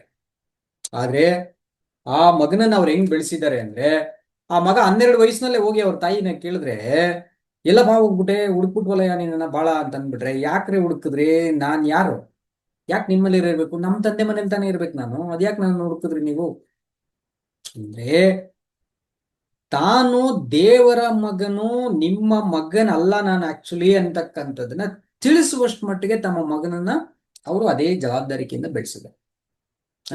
ನಾನು ನಿಮ್ಗೆ ರೋಮ 1:4 ವಚನವನ್ನ ಡಿಸ್ಪ್ಲೇ ಮಾಡಿರ್ತೀನಿ. ಅದರಲ್ಲಿ ನಿಮ್ಗೆ 3 ಭಾಷಾಂತರಗಳನ್ನು ಕೂಡ ಕೊಟ್ಟಿರ್ತೀನಿ ನೋಡಿ. ಅಲ್ಲಿ ಸ್ಪಷ್ಟವಾಗಿ ಹೇಳ್ತಾರೆ, ಸತ್ತವರೊಳಗಿಂದ ಪುನರುತ್ಥಾನನಾದ ಮೂಲಕ ಅಥವಾ ತನಗಿರ್ತಕ್ಕಂಥ ಆತ್ಮವನ್ನ ಪವಿತ್ರವಾಗಿ ಕಾಪಾಡಿಕೊಳ್ಳುವ ಮೂಲಕವಾಗಿ ಆತನು ಮರಣಕ್ಕೆ ದಾಸನಾಗದೆ ಮರಣವೆಂಬ ದಾಸತ್ವದಿಂದ ಬಿಡಿಸಲ್ಪಟ್ಟವನಾಗಿ ಅದರ ಮುಖಾಂತರ ದೇವಕುಮಾರ ಅಂತ ಸ್ಥಾಪಿಸಲ್ಪಟ್ಟವನಾತ. ಸುಮ್ಮನೆ ದೇವಕುಮಾರನಲ್ಲ ಆತ, ಸುಮ್ಮನೆ ದೇವ್ರ ಮಗ ಅಲ್ಲ. ದೇವಕುಮಾರನ್ ಹೆಂಗಂದ್ರೆ ದೈವಿಕ ಗುಣಗಳ ಸಂಪೂರ್ಣ ಆತನಲ್ಲಿ ಇರೋದ್ರಿಂದ ಮರಣವು ಆತನನ್ನು ಹಿಡಿದಿಡುವುದು ಅಸಾಧ್ಯವಾಗಿತ್ತು ಅಂತ ನೋಡ್ತೀವಿ. ಅಪೊಸ್ತಲ 2:24 ಮರಣವು ಆತನನ್ನ ಹಿಡಿದಿಟ್ಟುಕೊಳ್ಳುವುದು ಅಸಾಧ್ಯವಾಗಿತ್ತು. ಯಾಕಂದ್ರೆ ದೇವರೊಳಗೆ ಏನ್ ಪವಿತ್ರತೆ ಇದೆಯೋ ಅದೇ ಪವಿತ್ರತೆ ಯೇಸು ಕ್ರಿಸ್ತರಲ್ಲಿದೆ. ದೇವ್ರು ಯಾವ ರೀತಿ ಪಾಪ ಮಾಡಲ್ವೋ ಅದೇ ರೀತಿ ಯೇಸು ಕ್ರಿಸ್ತರು ಪಾಪ ಮಾಡಲಿಲ್ಲ. ಪಾಪಿಗಳಲ್ಲಿ ಸೇರದವನು, ಪಾಪವಿಲ್ಲದವನು, ನಿಷ್ಕಳಂಕನು, ನಿಂದ ರಹಿತನು ಅಂತ ಈ ತರ ಎಲ್ಲ ಟೈಟ್ಲ್ಗಳು ನೋಡ್ತೀವಿ. ಸೊ ಹಾಗಾಗಿ ಯೇಸು ಕ್ರಿಸ್ತರು ಬಂದು ಏನ್ರಿ ತನ್ನ ದೇವಕುಮಾರನಂತ ಸ್ಥಾಪಿಸಲ್ಪಟ್ಟಿದ್ದು ತನ್ನ ತಂದೆಯ ಗುಣಗಳನ್ನ, ಆತನ ತತ್ವದ ಮೂರ್ತಿಯು, ಆತನ ಪ್ರಭಾವದ ಪ್ರಕಾಶ. ಪ್ರಕಾಶ ಅಂತಂದ್ರೆ ತಂದೆಯಾದ ದೇವರು ಇದ್ದುಕೊಂಡು ಆ ಬೆಳಕಿನಿಂದ ಬರತಕ್ಕಂಥ ಪ್ರಕಾಶವನ್ನ ಪ್ರತಿಫಲಿಸತಕ್ಕಂಥವು, ತಂದೆ ದೇವರ ಆ ಗುಣಗಳನ್ನ ರಿಫ್ಲೆಕ್ಟ್ ಮಾಡತಕ್ಕಂಥವು. ಸೊ ಆ ರೀತಿಯಲ್ಲಿ ಯೇಸು ಕ್ರಿಸ್ತರು ಇದ್ದುಕೊಂಡು ತಾನೇ ದೇವರ ಮಗ ಅಂತೇಳಿ ಸ್ಥಾಪಿಸಲ್ಪಟ್ಟಂಥವ್ರು. ಈ ರೀತಿಯಲ್ಲಿ ಬೆಳೆಸೋದಿಕ್ಕೆ ಬೇಸಿಕಲಿ ಅವರ ತಾಯಿ ಖಂಡಿತ ತಂದೆ ತಾಯಿಗಳ ಕಾರಣರಾಗಿದ್ದಾರೆ. ಅನಂತರ ಯೇಸು ಕ್ರಿಸ್ತರು ಧರ್ಮಶಾಸ್ತ್ರವನ್ನು ಅಧ್ಯಯನ ಮಾಡಿ ದೀಕ್ಷಾ ಸ್ನಾನಕ್ಕೆ ಬರುವಾಗಲೇ ಇಗೋ ತಂದೆಯೇ, ನಿನ್ನ ಧರ್ಮಶಾಸ್ತ್ರವು ನನ್ನ ಅಂತರಂಗದಲ್ಲಿದೆ ಅಂತೇಳಿ ಘಂಟಾಘೋಷವಾಗಿ ನುಡಿದು ಅದನ್ನ ಕೈಕೊಳ್ಳೋದಕ್ಕೆ, ನಿನ್ನ ಚಿತ್ತವನ್ನು ಅನುಸರಿಸಲಿಕ್ಕೆ ನಾನು ಬಂದಿದ್ದೇನೆ ಅಂತೇಳಿ ಅದನ್ನ ಅನುಸರಿಸುವಂಥದ್ದನ್ನ ನಾವು ನೋಡ್ತೀವಿ. ಆ ರೀತಿ ಪವಿತ್ರವಾಗಿ ನಡೆದು ದೇವ್ರ ಮಗನು ಅಂತ ನಿರೂಪಿಸ್ಕೊಳ್ತಾನೆ. ಸುಮ್ಮನೆ ಏನೋ ಚರ್ಚಲ್ಲಿ ಹೋಗಿ ಮೆಂಬರ್ಶಿಪ್ ತಗೊಂಡ್ಬಿಟ್ಟು ನಾನು ದೇವ್ರ ಮಗನು ಅಂತ ಅನ್ಸ್ಕೊಳ್ಳಲ್ಲ. ಸುಮ್ಮನೆ ನೀರಲ್ಲಿ ಮುಳುಗಿ ಬ್ಯಾಪ್ಟಿಸಮ್ ತಗೊಂಡ್ಬಿಟ್ಟ ನಾನು ದೇವ್ರ ಮಗ ಆಗೋಗ್ಬಿಟ್ಟಿರಿ ಅಂತೆಲ್ಲ ಅನ್ಸ್ಕೊಳ್ಳಲ್ಲ. ಸೊ ಇದನ್ನ ದೇವರಂತೆ ನಡೆದು ದೇವರಿಂದ ನಾನು ಬಂದಿರ್ತಕ್ಕಂಥವನು, ದೇವರ ಪವಿತ್ರ ಆತ್ಮವುಳ್ಳಂಥವನು ಅಂತ ನಿರೂಪಿಸಿದಂಥವ್ರು ನಮ್ಮ ಮೋಶೆ ಕೂಡ ಅಂತವ್ರೆ. ಅವರು ಕೂಡ ಏನು ಇದರಲ್ಲಿ ಕಡಿಮೆ ಇಲ್ಲ. ಒಬ್ಬ ಮನುಷ್ಯನ ಮುಖಾಂತರವಾಗಿ ದೇವರು ಏನ್ ಕಾರ್ಯ ಮಾಡಿಸ್ಬೇಕು ಅದರಲ್ಲಿ ಆತನ ಶ್ರೇಷ್ಠವಾಗಿರ್ತಕ್ಕಂಥವ್ರು.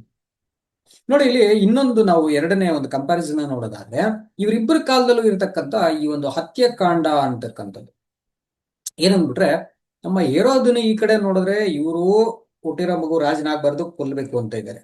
ಮೋಶೆ ಕಾಲದಲ್ಲಿ ನೋಡೋದಾದ್ರೆ ಅಲ್ಲೂ ಕೂಡ ಹುಟ್ಟಿರೋ ಮಗುವನ್ನ ಕೊಲ್ಲಬೇಕು ಅಂತ ಇದ್ದಾರೆ. ಈ ಎರಡು ಕಡೆಗಳಲ್ಲೂ ರಾಜಾಜ್ಞೆ ಬಹಳ ಕಠಿಣವಾಗಿದೆ. ಅದೇ ರಾಜರ ಹತ್ರಕ್ಕೆ ಹೋದ್ರೆ ಮಾತ್ರ, ಅಂದ್ರೆ ಎಲ್ಲಿಂದ ಇವರಿಗೆ ಮರಣ ಬರ್ತಾ ಇದೆಯೋ ಅದೇ ಪ್ಲೇಸ್ಗೆ ಹೋದ್ರೆ ಮಾತ್ರ ಇವ್ರ ಮರಣವನ್ನ ಇವ್ರು ಕ್ಯಾನ್ಸಲ್ ಮಾಡ್ಕೊಬಹುದು. ಆಗ ನೋಡಿ, ಯರೋದನ ಹತ್ರ ಬಂದು ಈ ಆಜ್ಞೆ ಬಂದಿರೋದ್ರಿಂದ ಅಲ್ಲಿಂದ ಕಾಪಾಡ್ಲಿಕ್ಕೆ ದೇವ್ರು ಏನ್ ಮಾಡ್ತಾರೆ ಅಂದ್ರೆ ಈಜಿಪ್ಟಿಗೆ ಕಳಿಸ್ತಾರೆ. ಈಜಿಪ್ಟಿಗೆ ಕಳಿಸಿ ಈತನನ್ನ ಮರಣ ಕೊಡುವುದಕ್ಕೆ ಇರಿದಂತವನನ್ನ ಕೊಂದು ಅವನಿಗೆ ಮರಣವನ್ನ ಕೊಟ್ಟು ಅನಂತರ ದೇವರು ಬರ್ಮಾಡ್ತಾರೆ ಯೇಸು ಕ್ರಿಸ್ತರನ್ನು. ಆದ್ರೆ ಮೋಶೆಯನ್ನ ಆತರ ಮಾಡಲ್ಲ. ಮೋಶೆಯನ್ನ ಬಹಳ ವ್ಯತ್ಯಾಸವಾಗಿ ತೋರಿಸ್ತಾರೆ. ಇದು ಯಾಕೆ ಅಂತ ಮುಂದಿನ ಭಾಗದಲ್ಲಿ ಹೇಳ್ತೀನಿ ನಾನು. ನೋಡಿ, ಮೋಶೆನ ಮಾತ್ರ ಎಲ್ಲಿಂದ ಮರಣ ಬಂದಿದೆಯೋ ಅಲ್ಲಿಗೆ ಕಳಿಸಿ ಮರಣವನ್ನ ಕ್ಯಾನ್ಸಲ್ ಮಾಡ್ಕೊಳ್ತಾರೆ. ಅದೇ ರೀತಿ ಯೇಸು ಕ್ರಿಸ್ತರು ಆಕ್ಚುಲಿ ಮರಣಾಧಿಕಾರಿಯನ್ನು ತನ್ನ ಮರಣದಿಂದಲೇ ಜಯಿಸಿದನು, ನಿರಾಯುಧರನ್ನಾಗಿ ಮಾಡಿದನು ಅಂತ ಕೂಡ ನೋಡ್ತೀವಿ.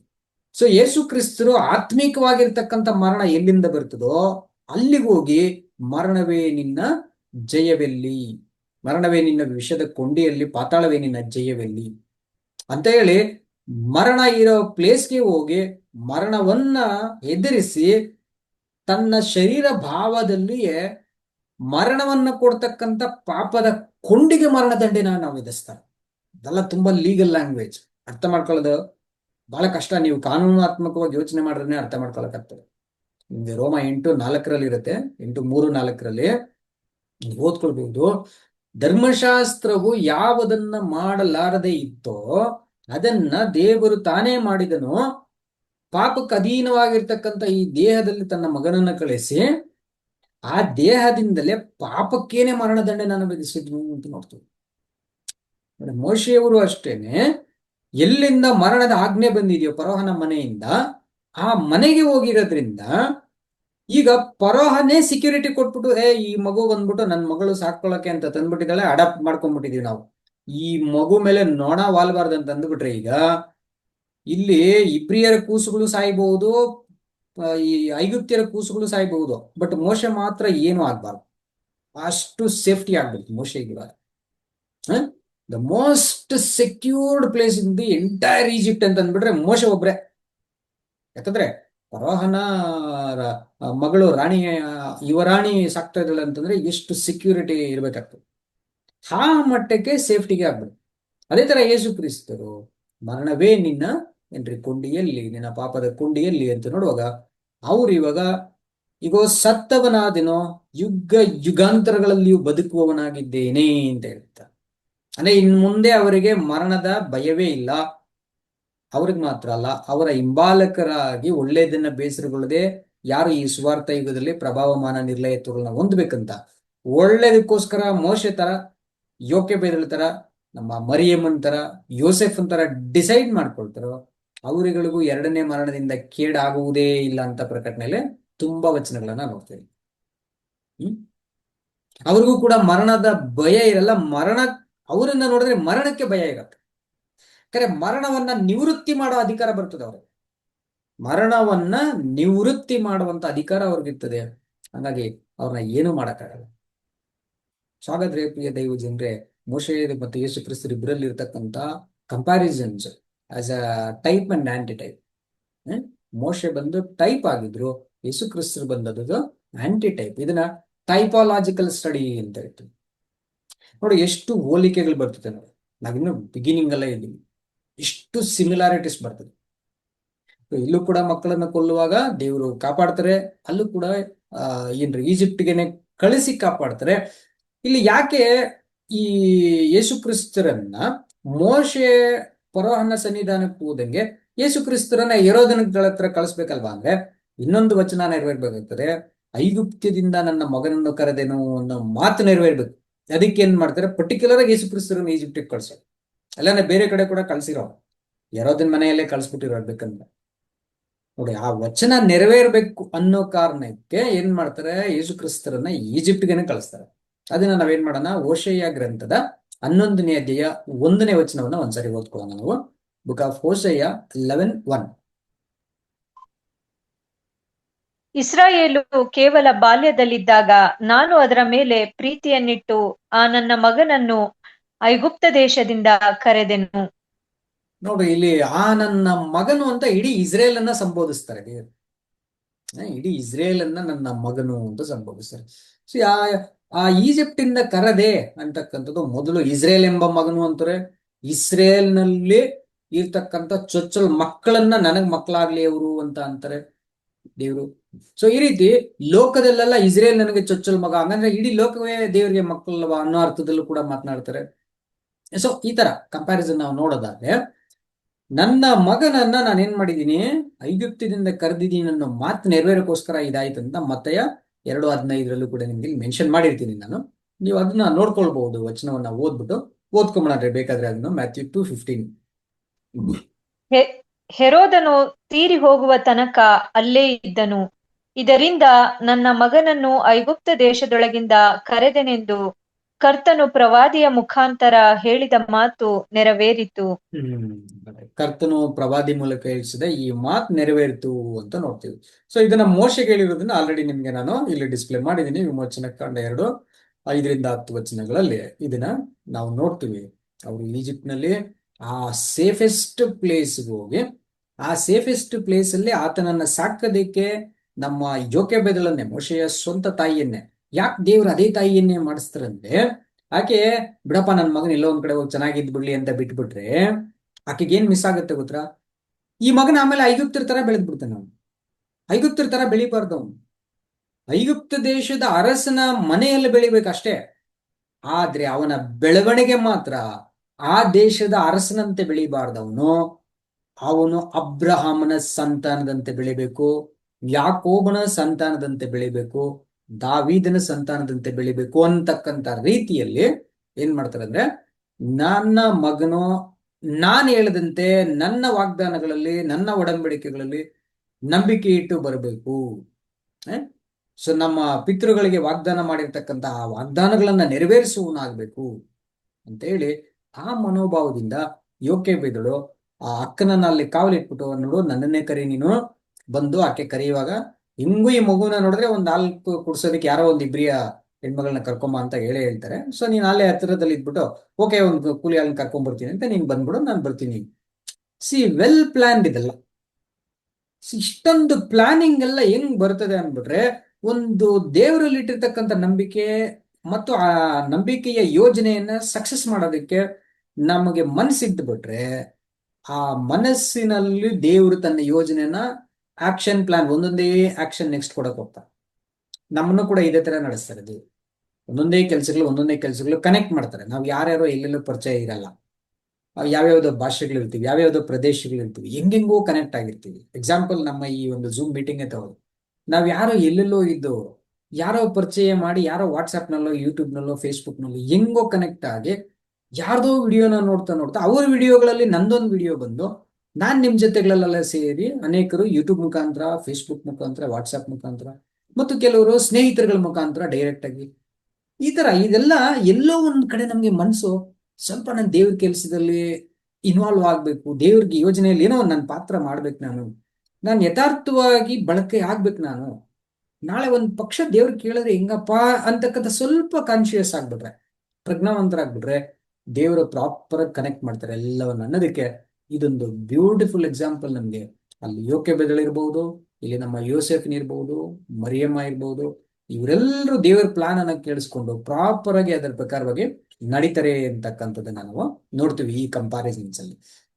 ಅಂಡ್ ಮೋರ್ ಓವರ್, ಈ ಒಂದು ಏನ್ರಿ ಒಂದು ಇವರಿಬ್ಬರಿಗೂ ಇರ್ತಕ್ಕಂತಹ ಈ ಕಂಪ್ಯಾರಿಸನ್ಸ್ ನಾವು ನೋಡುವಾಗ, ಆ ದತ್ತುಗೆ ಪಡೆದಿರ್ತಕ್ಕಂತಹ ಮೋಶೆಯ ಸ್ಥಾನಮಾನಗಳನ್ನ ಆತನು ಬೇಡ ಅಂತ ಅಂದ್ಕೊಳ್ಳೋ ತನಕ ಎಂಜಾಯ್ ಮಾಡಿ ನಡೀತಾನೆ. ಅದೇ ರೀತಿಯಲ್ಲಿ ಯೇಸು ಕ್ರಿಸ್ತರು ಕೂಡ ಏನ್ರಿ ಸ್ಯಾಕ್ರಿಫೈಸ್ ಮಾಡಿ ತಾನು ದೀಕ್ಷಾ ಸ್ನಾನ ಹೊಂದ್ಕೊಂಡು ದೇವರ ಸೇವೆಗೋಸ್ಕರ ತನ್ನನ್ನೇ ತಾನು ಸಮರ್ಪಣೆ ಮಾಡಿಕೊಳ್ಳೋ ತನಕ ಇವರು ಕೂಡ ಯಹೂದ್ಯರ ಧರ್ಮ ಸಂಪ್ರದಾಯಗಳ ಪ್ರಕಾರವಾಗಿ ಮೋಶೆ ಹೇಳ್ದಂತೆಯೇ ನಡೀತಾ ಇರಲ್ಲ. ಯೇಸು ಕ್ರಿಸ್ತರ ಕಾಲದಲ್ಲಿ ಸ್ವಲ್ಪ ಪರಿಸಾಯರು ಸದ್ದುಕಾಯರ ಸಂಪ್ರದಾಯಗಳೆಲ್ಲ ಇರ್ತದೆ. ಆ ಸಂಪ್ರದಾಯಗಳ ಪ್ರಕಾರ ಮನೆಯಲ್ಲಿ ಅವರೆಲ್ರಿಗೂ ಅಧೀನನಾಗಿ ವಿಧೇಯನಾಗಿ ಜವಾಬ್ದಾರಿಯುತನಾದಂತ ಮಗನಾಗಿ ಇವರು ಇಲ್ಲಿ ಬೆಳಿಬೇಕಾಗ್ತದೆ, ಮೋಶೆ ಅಲ್ಲಿ ಬೆಳಿಬೇಕಾಗ್ತದೆ ಅರಸನ ಮನೆಯಲ್ಲಿ. ಅವರವ್ರದೇ ಒಂದು ಕಾಲಿಂಗ್ ಬರೋ ತನಕ ಅವ್ರೇನ್ ಮಾಡ್ತಾರೆ ಅಂದ್ರೆ, ಅವ್ರಿಗೆ ಯಾವ ಸ್ಥಾನದಲ್ಲಿ ಇಟ್ಟಿರ್ತಾರೆ ಆ ಸ್ಥಾನದಲ್ಲಿ ಫೇತ್ಫುಲ್ ಆಗಿ ಜವಾಬ್ದಾರಿಯಾಗಿ ಆ ಎರಡೂ ಕೆಲಸಗಳನ್ನ ಫುಲ್ಫಿಲ್ ಮಾಡ್ತಾರೆ. ನಮ್ಗೆ ಮೋಶೆಯವ್ರದ್ದು ಇನ್ನ ನಾವು ಚರಿತ್ರೆಯನ್ನ ಸಿನಿಮಾದಲ್ಲೆಲ್ಲ ತೋರಿಸಿದ್ದಾರೆ ನಿಮ್ಗೆ, ಎಷ್ಟು ಇನ್ವಾಲ್ವ್ಮೆಂಟ್ ಆಗಿ ಅವರು ಎಡುಕೇಟ್ ಆಗ್ತಾರೆ. ಎಡುಕೇಟ್ ಆಗಿ ರೆಮ್ಸೆಸ್ ಎಂಬಂತ ಸಿಟಿಯನ್ನ ಕಟ್ಟಿಸುವಂತದ್ರಲ್ಲಿ ಪ್ರಧಾನ ಪಾತ್ರ ವಹಿಸ್ತಾರೆ ಮೋಶೆಯವರು ಅಂತಾನೆ ನಾವು ನೋಡ್ತೀವಿ ಹಿಸ್ಟ್ರಿಯಲ್ಲೆಲ್ಲ. ಸೊ ರೆಮ್ಸೆಸ್ ಅನ್ನಂಥದ್ದು ಇವಾಗ್ಲೂ ಕೂಡ ಇದೆ ಈಜಿಪ್ಟ್ ನಲ್ಲಿ. ಆ ಸಿಟಿಯನ್ನ ತುಂಬಾ ಆ ಕಾಲಕ್ಕೆ ಬಹಳ ಡೆವಲಪ್ ಮಾಡಿರ್ತಕ್ಕಂಥ ಈಗ ಜನಗಳು ನೋಡಿ ತುಂಬಾ ಇನ್ಫ್ರಾಸ್ಟ್ರಕ್ಚರ್ ಬಿಲ್ಡ್ ಮಾಡಿರ್ತಕ್ಕಂಥ ಅಮೆರಿಕ ಇರ್ಬೋದು, ಚೈನಾ ಇರ್ಬೋದು, ದೊಡ್ಡ ದೊಡ್ಡ ಮೆಗಾ ಪ್ರಾಜೆಕ್ಟ್ಗಳು ಇರೋಂಥ ದೇಶಕ್ಕೆ ಹೋಗೋಕೆ ನೋಡ್ತಾರೆ. ದುಬೈ ಇರ್ಬೋದು ಇಂಥ ರಾಷ್ಟ್ರಗಳಲ್ಲಿ. ಏನಕ್ಕಂದ್ರೆ ಸಂಪತ್ತು ಜಾಸ್ತಿ ಇರುತ್ತೆ, ಅವಕಾಶಗಳು, ಉದ್ಯೋಗ ಅವಕಾಶಗಳು ಜಾಸ್ತಿ ಇರುತ್ತೆ, ಚೆನ್ನಾಗಿ ದುಡಿಬಹುದು. ಆ ರೀತಿಯಲ್ಲಿ ಮೋಶೆ ಇಲ್ಲಿ ಡೆವಲಪರ್ ಆಗ್ತಕ್ಕಂಥ ಒಂದು ದೊಡ್ಡ ದೊಡ್ಡ ಮೆಗಾ ಇನ್ಫ್ರಾಸ್ಟ್ರಕ್ಚರ್ನ ಮಾಡ್ತಕ್ಕಂಥ ಒಂದು ವಿದ್ಯಾಭ್ಯಾಸ ಆತನಿಗೆ ಸಿಕ್ಬಿಡ್ತದೆ. ಸಕಲ ಶಾಸ್ತ್ರಗಳಲ್ಲಿ ಪ್ರವೀಣನಾಗಿದ್ದನು ಅಂತ ನೋಡ್ತೀವಿ. ಆ ರೀತಿಯಲ್ಲಿ ಬೆಳೆದು ಅಷ್ಟು ವಿದ್ಯಾಭ್ಯಾಸವನ್ನ ಪಡ್ಕೊಂಡು ಆ ಅಧಿಕಾರವನ್ನ ಹಿಡಿದಿಟ್ಟುಕೊಳ್ಳೋದಕ್ಕೆ ಆಸೆ ಪಡದಂತೆ, ಅದು ಬೇಕಾಗಿಲ್ಲ ನನಗೆ ಅಂತ ಅದನ್ನ ತುಚ್ಛವಾಗಿ ಎಣಿಸ್ತಾರೆ. ನೋಡ್ರಿ, ಅದು ಇರೋದು ತುಂಬಾ ಇಂಪಾರ್ಟೆಂಟ್. ನಮ್ಗೆ ಏನೋ ಒಂದು ಕಂಫರ್ಟ್ ಸಿಕ್ಬಿಡುವಾಗ, ಏನೋ ಒಂದು ಒಳ್ಳೆ ಸ್ಥಾನಮಾನಗಳು ಸಿಕ್ಬಿಡುವಾಗ ನೋಡೋಣ ಅದರಲ್ಲೇ ನಾವು ಫಿಟ್ ಆಗ್ತೀವ ಅಂತ ದೇವರು ನಮ್ಮನ್ನ ಪರೀಕ್ಷೆ ಮಾಡ್ಬಿಟ್ರೆ, ಇವರಿಬ್ಬರ ಎಕ್ಸಾಂಪಲ್ ನಮ್ಗೆ ದಿ ಬೆಸ್ಟ್ ಹೈಲೈಟ್ ಕಂಪ್ಯಾರಿಸನ್. ಇಬ್ರದ್ದು ಒಂದೇ ಮನಸ್ತತ್ವ. ನನಗಿದ್ ಬೇಡ ಅಂತೇಳಿ ನೋಡಿ. ಒಂದು ಯೇಸು ಕ್ರಿಸ್ತರದು ಪರಲೋಕದಲ್ಲಿ ತಂದೆಯಾದ ದೇವರ ಜೊತೆಯಲ್ಲಿ ಇರ್ತಕ್ಕಂಥ ಆ ಒಂದು ಭಾಗ್ಯವನ್ನೇ ಬಿಟ್ಟು ಮನುಷ್ಯರಾಗಿ ಬರ್ತಾರೆ. ಅದು ತುಂಬಾ ಉನ್ನತವಾದದ್ದು, ಅದನ್ನ ಯಾರು ಮಾಡಕ್ಕಾಗದೇ ಇಲ್ಲ. ಎಷ್ಟು ಹೈಯೆಸ್ಟ್ ಅದು. ದೇವರಿಗೆ ಸರಿಸಮಾನನಾಗಿರುವುದೆಂಬ ಪದವಿಯೆಲ್ಲ ಬಿಡುವಲ್ಲಿ ನೆನೆಸದೆ ಬಂದಂಥದ್ದು, ಅದು ಅತಿ ಅದ್ಭುತವಾದಂಥದ್ದು, ಯೂನಿವರ್ಸಲ್ ಮಿರಾಕಲ್ ಅದು. ನಮ್ಮ ಮೋಶೆಯವ್ರದ್ದು ಆತರ ಅನೇಕ ಜನರುಗಳನ್ನ ನಾವು ಬೇಕಂದ್ರೆ ನೋಡ್ಬೋದು. ಕೆಲವು ಲೀಡರ್ಸ್ಗಳು, ಈ ಫ್ರೀಡಮ್ ಫೈಟರ್ಸು, ನ್ಯಾಷನಲ್ ಲೀಡರ್ಸ್ಗಳು, ಇವರೆಲ್ಲ ದೇಶಕ್ಕೋಸ್ಕರ ಪ್ರಾಣತ್ಯಾಗ ಮಾಡೋರಿದ್ದಾರೆ. ಬಟ್ ಅದರಲ್ಲಿ ದಿ ಬೆಸ್ಟ್ ಪ್ಲೇಸ್ ಅಲ್ಲಿ ನಿಲ್ತಾರೆ ಮೋಶೆ. The best and top position ಅಲ್ಲಿ ಇರ್ತಕ್ಕಂಥ ಲೀಡರ್ ಆಗಿ ಆ ಕಾಲಕ್ಕೆ ಇವರು ಹೊರ ಹೊಮ್ತಾರೆ. ಸೊ ಆಗ ಇವರಿಬ್ಬರನ್ನ ದೇವ್ರು ಏನ್ ಮಾಡಿದ್ರು ಅಂದ್ರೆ, ಒಂದು ಪ್ರೀ ಪ್ಲಾನ್ ಮಾಡಿ, ಒಂದು ಆಕ್ಷನ್ ಪ್ಲಾನ್ ಇದ್ದಂಗೆ, ಇದಾದ ನಂತರ ಇದು ಎಡ್ಯುಕೇಶನ್ ನೋಡಿ. ಇವ್ರು ಎಲ್ಲಿಂದ ಸೇವ್ ಆಗಿ ಎಲ್ಲಿಗೆ ಬಂದು ಅಲ್ಲಿಂದ ಎಡ್ಯುಕೇಶನ್ ಎಷ್ಟಾದ್ರೆ ಇವ್ರಿಗೆ ಈ ತರ ಒಂದು ಮನೋಭಾವ ಬರ್ತದೆ. ಇಬ್ರು ಆ ಒಂದು ದೇವರ ಯೋಜನೆಯನ್ನು ಯಾವ ರೀತಿ ಸಕ್ಸಸ್ ಮಾಡ್ತಾರೆ ಅಂತಕ್ಕಂಥದ್ದನ್ನ ನಾವು ನೋಡ್ತೀವಿ ಇಬ್ಬರ ಜೀವನಗಳಲ್ಲಿ. ಅದಾದ ಮೇಲೆ ಅವರಿಬ್ಬರನ್ನ ಪ್ರಿಪರೇಷನ್ ಮಾಡ್ತಕ್ಕಂಥ ಈ ಎಡ್ಯುಕೇಶನ್ ಅನ್ನ ನಾವು ನೆನ್ಸ್ಕೊಳ್ಳೋದಾದ್ರೆ, ಯೇಸು ಕ್ರಿಸ್ತರನ್ನ ಯಾವ ರೀತಿ ಎಡ್ಯುಕೇಟ್ ಮಾಡ್ತಾರೆ ಮತ್ತು ಅವರು ಅವ್ರ ಹತ್ರ ಬರ್ತಕ್ಕಂಥವ್ರನ್ನ ಯಾವ ರೀತಿ ಎಡ್ಯುಕೇಟ್ ಮಾಡ್ತಾರೆ ಅಂತ ನೋಡೋದಾದ್ರೆ, ನಮ್ಗೆ ಏನ್ರಿ ಯೋಹಾನ ಸುವಾರ್ತೆ 5ನೇ ಅಧ್ಯಾಯ ಅದರಲ್ಲಿ 17, 18, 19, 20 ವಚನಗಳನ್ನ ನಾವು ಓದ್ಕೊಂಡ್ರೆ ನೋಡ್ತೀವಿ, ನನ್ನಷ್ಟಕ್ಕೆ ನಾನೇ ಏನೂ ಮಾಡಲ್ಲ, ತಂದೆಯಿಂದ ನನಗೇನು ತಂದೆ ಹೇಳ್ಕೊಡ್ತಾರೋ, ತಂದೆ ಮಾಡೋದಿಕ್ಕೆ ಹೇಳ್ತಾರೋ, ತಂದೆ ಹತ್ರ ನೋಡಿದ್ದನ್ನೇ ನಾನು ಮಾಡ್ತೀನಿ, ನನ್ನಷ್ಟಕ್ಕೆ ನಾನೇ ಏನೂ ಮಾಡಲ್ಲ, ನನ್ನಷ್ಟಕ್ಕೆ ನಾನೇ ಮಾತೇ ಆಡಲ್ಲ ಅಂತಾರೆ ಯೇಸು ಕ್ರಿಸ್ತರು. ಏನೋ ಕೆಲಸ ಮಾಡೋದಲ್ಲ ಬಿಡಿ, ನನ್ನಷ್ಟಕ್ಕೆ ನಾನೇ ಮಾತಾಡಲ್ಲ. ಏನ್ ಡಾಕ್ಟ್ರಿನ್ ಇದ್ರೂನು, ಏನ್ ಬೋಧನೆ ಇದ್ರೂನು ತಂದೆ ಹೇಳಿದ್ದನ್ನ ಮಾತ್ರ ಹೇಳ್ತೀನಿ ಅಂತಾರೆ. ಸೊ ಆ ರೀತಿಯಲ್ಲಿ ಎಡ್ಯುಕೇಟ್ ಆಗ್ತಾರೆ ಯೇಸು ಕ್ರಿಸ್ತರು.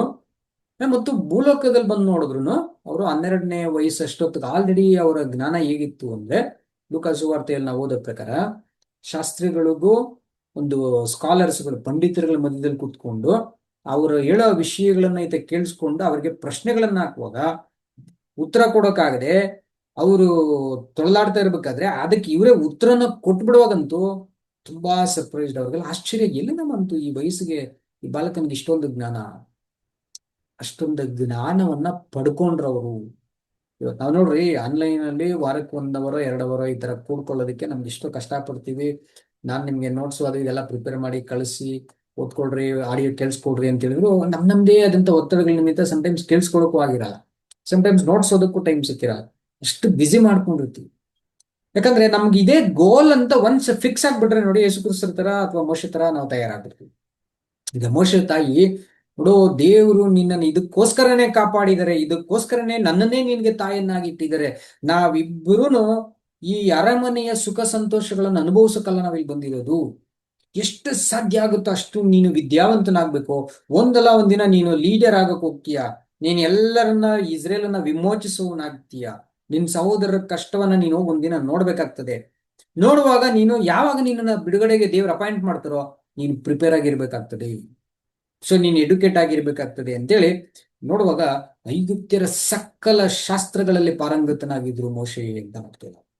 he was educated excellently in all the ಏನ್ರಿ ಸ್ಕಿಲ್ಸ್ ಇನ್ ದ ಈಜಿಪ್ಷಿಯನ್ ಇದು ಅಂತ ನೋಡ್ತೀವಿ ನಾವು.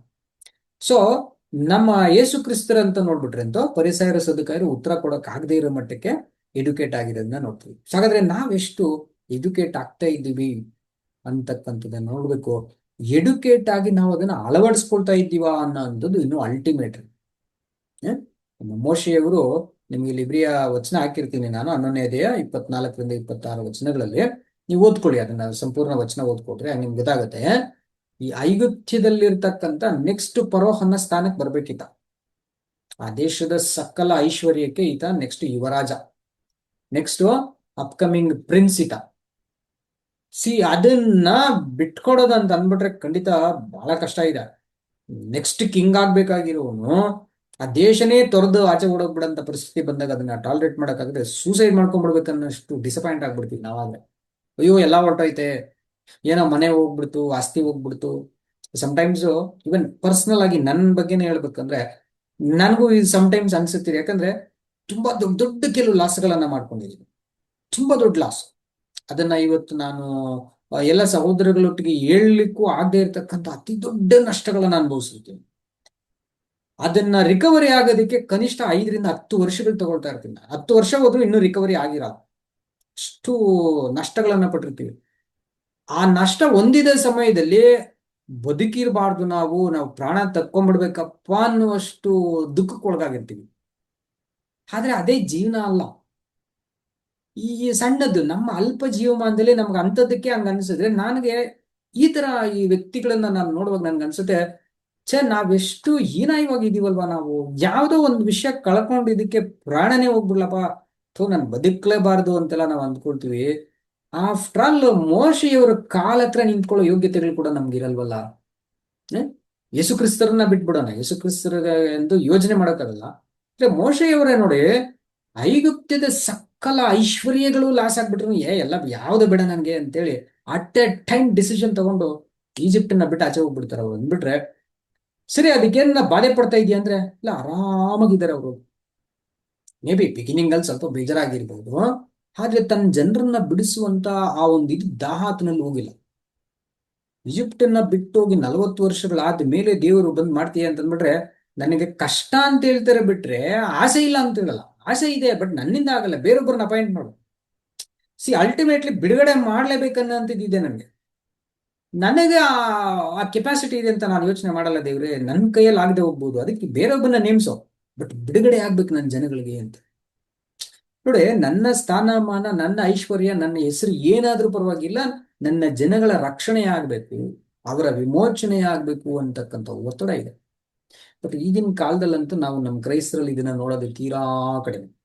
ಒಂದು ನೋಡ್ಬೋದು, ಏನ್ ಗೊತ್ತಾ, ಕನ್ವರ್ಟ್ ಮಾಡಿಬಿಡ್ಬೋದು. ಏನು ಹೋಗೋದು, ಯೇಸು ಕ್ರಿಸ್ತರನ್ನ ನಂಬಿದ್ರೆ ರಕ್ಷಣೆ ಇಲ್ಲ, ನಾನು ನರಕಕ್ಕೆ ಹೋಗ್ಬಿಡ್ತೀರಾ, ಬನ್ನಿ ದೀಕ್ಷಾಸ್ನಾನ ಮಾಡ್ಕೊಳ್ಳಿ, ಚರ್ಚ್ಗೆ ಬನ್ನಿ, ಆಮೇಲೆ ನಮ್ಮ ಪಾಸ್ಟರ್ ಹತ್ರ ಬೈಸ್ಕೊಳ್ಳಿ, ಚರ್ಚ್ಗೆ ಟ್ಯಾಕ್ಸ್ ಕಟ್ತಾ ಇರ್ರಿ, ನೀವೇನ ಸ್ವಲ್ಪ ವಾರ ಬಂದಿಲ್ಲ ಅಂತಂದ್ಬಿಟ್ರೆ ಬೈದ್ರೆ ನೀವು ಬೈಸ್ಕೊಂಡು ಸುಮ್ಮನಿರ್ಬೇಕು.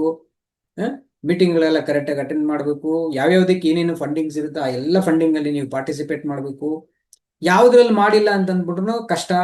ಆದ್ರೆ ನಿಮ್ಮ ಆತ್ಮಿಕ ಅಭಿವೃದ್ಧಿ ಬಗ್ಗೆ ನೀವು ಪ್ರಶ್ನೆ ಮಾಡಕ್ ಹೋಗ್ಬಾರ್ದು, ಅದಕ್ಕೆಲ್ಲ ಬರೀ ಪ್ರಾರ್ಥನೆ ಮಾಡ್ಕೊಬೇಕು. ನೀವು ಸತ್ಯ ತಿಳ್ಕೊಬೇಕಂದ್ರೆ ಪ್ರಾರ್ಥನೆ ಮಾಡೋಷ್ಟೇ.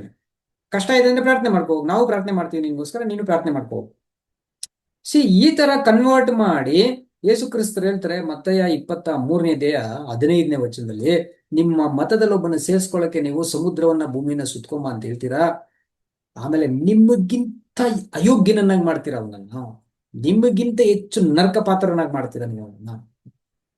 ಆ ರೀತಿಯಲ್ಲಿ ಜನಗಳನ್ನ ಜಸ್ಟ್ ಕರ್ಕೊಂಬಂದು ಅವನ್ನ ಕ್ರಿಸ್ಟಿಯನ್ ಮಾಡಿ ಹೆಂಗನ ಹೋಗಂತಂದು ಸಮುದ್ರದಲ್ಲಿ ಕೈ ಬಿಡಂತ ಆಕೆ ಕನ್ಸರ್ನ್ ನೋಡ್ತೀವಿ. ಬಿಟ್ರೆ ಏನಾದ್ರೂ ಪರವಾಗಿಲ್ಲ, ಈ ಜನನ ನಾನು ಐಗುಪ್ತದಿಂದ ಆಚೆ ಕರ್ಕೊಂಡೋದ್ರೆ ಅವರನ್ನ ಕಾನಾನ್ ದೇಶಕ್ಕೆ ಸೇರಿಸಲೇಬೇಕು ಅಂತಕ್ಕಂಥ ದೃಢ ಸಂಕಲ್ಪದಿಂದ ಮುಂದೆ ಬರ್ತಕ್ಕಂಥವ್ರು 0% ಪೀಪಲ್ ಇದ್ದಾರೆ ಅಂತ.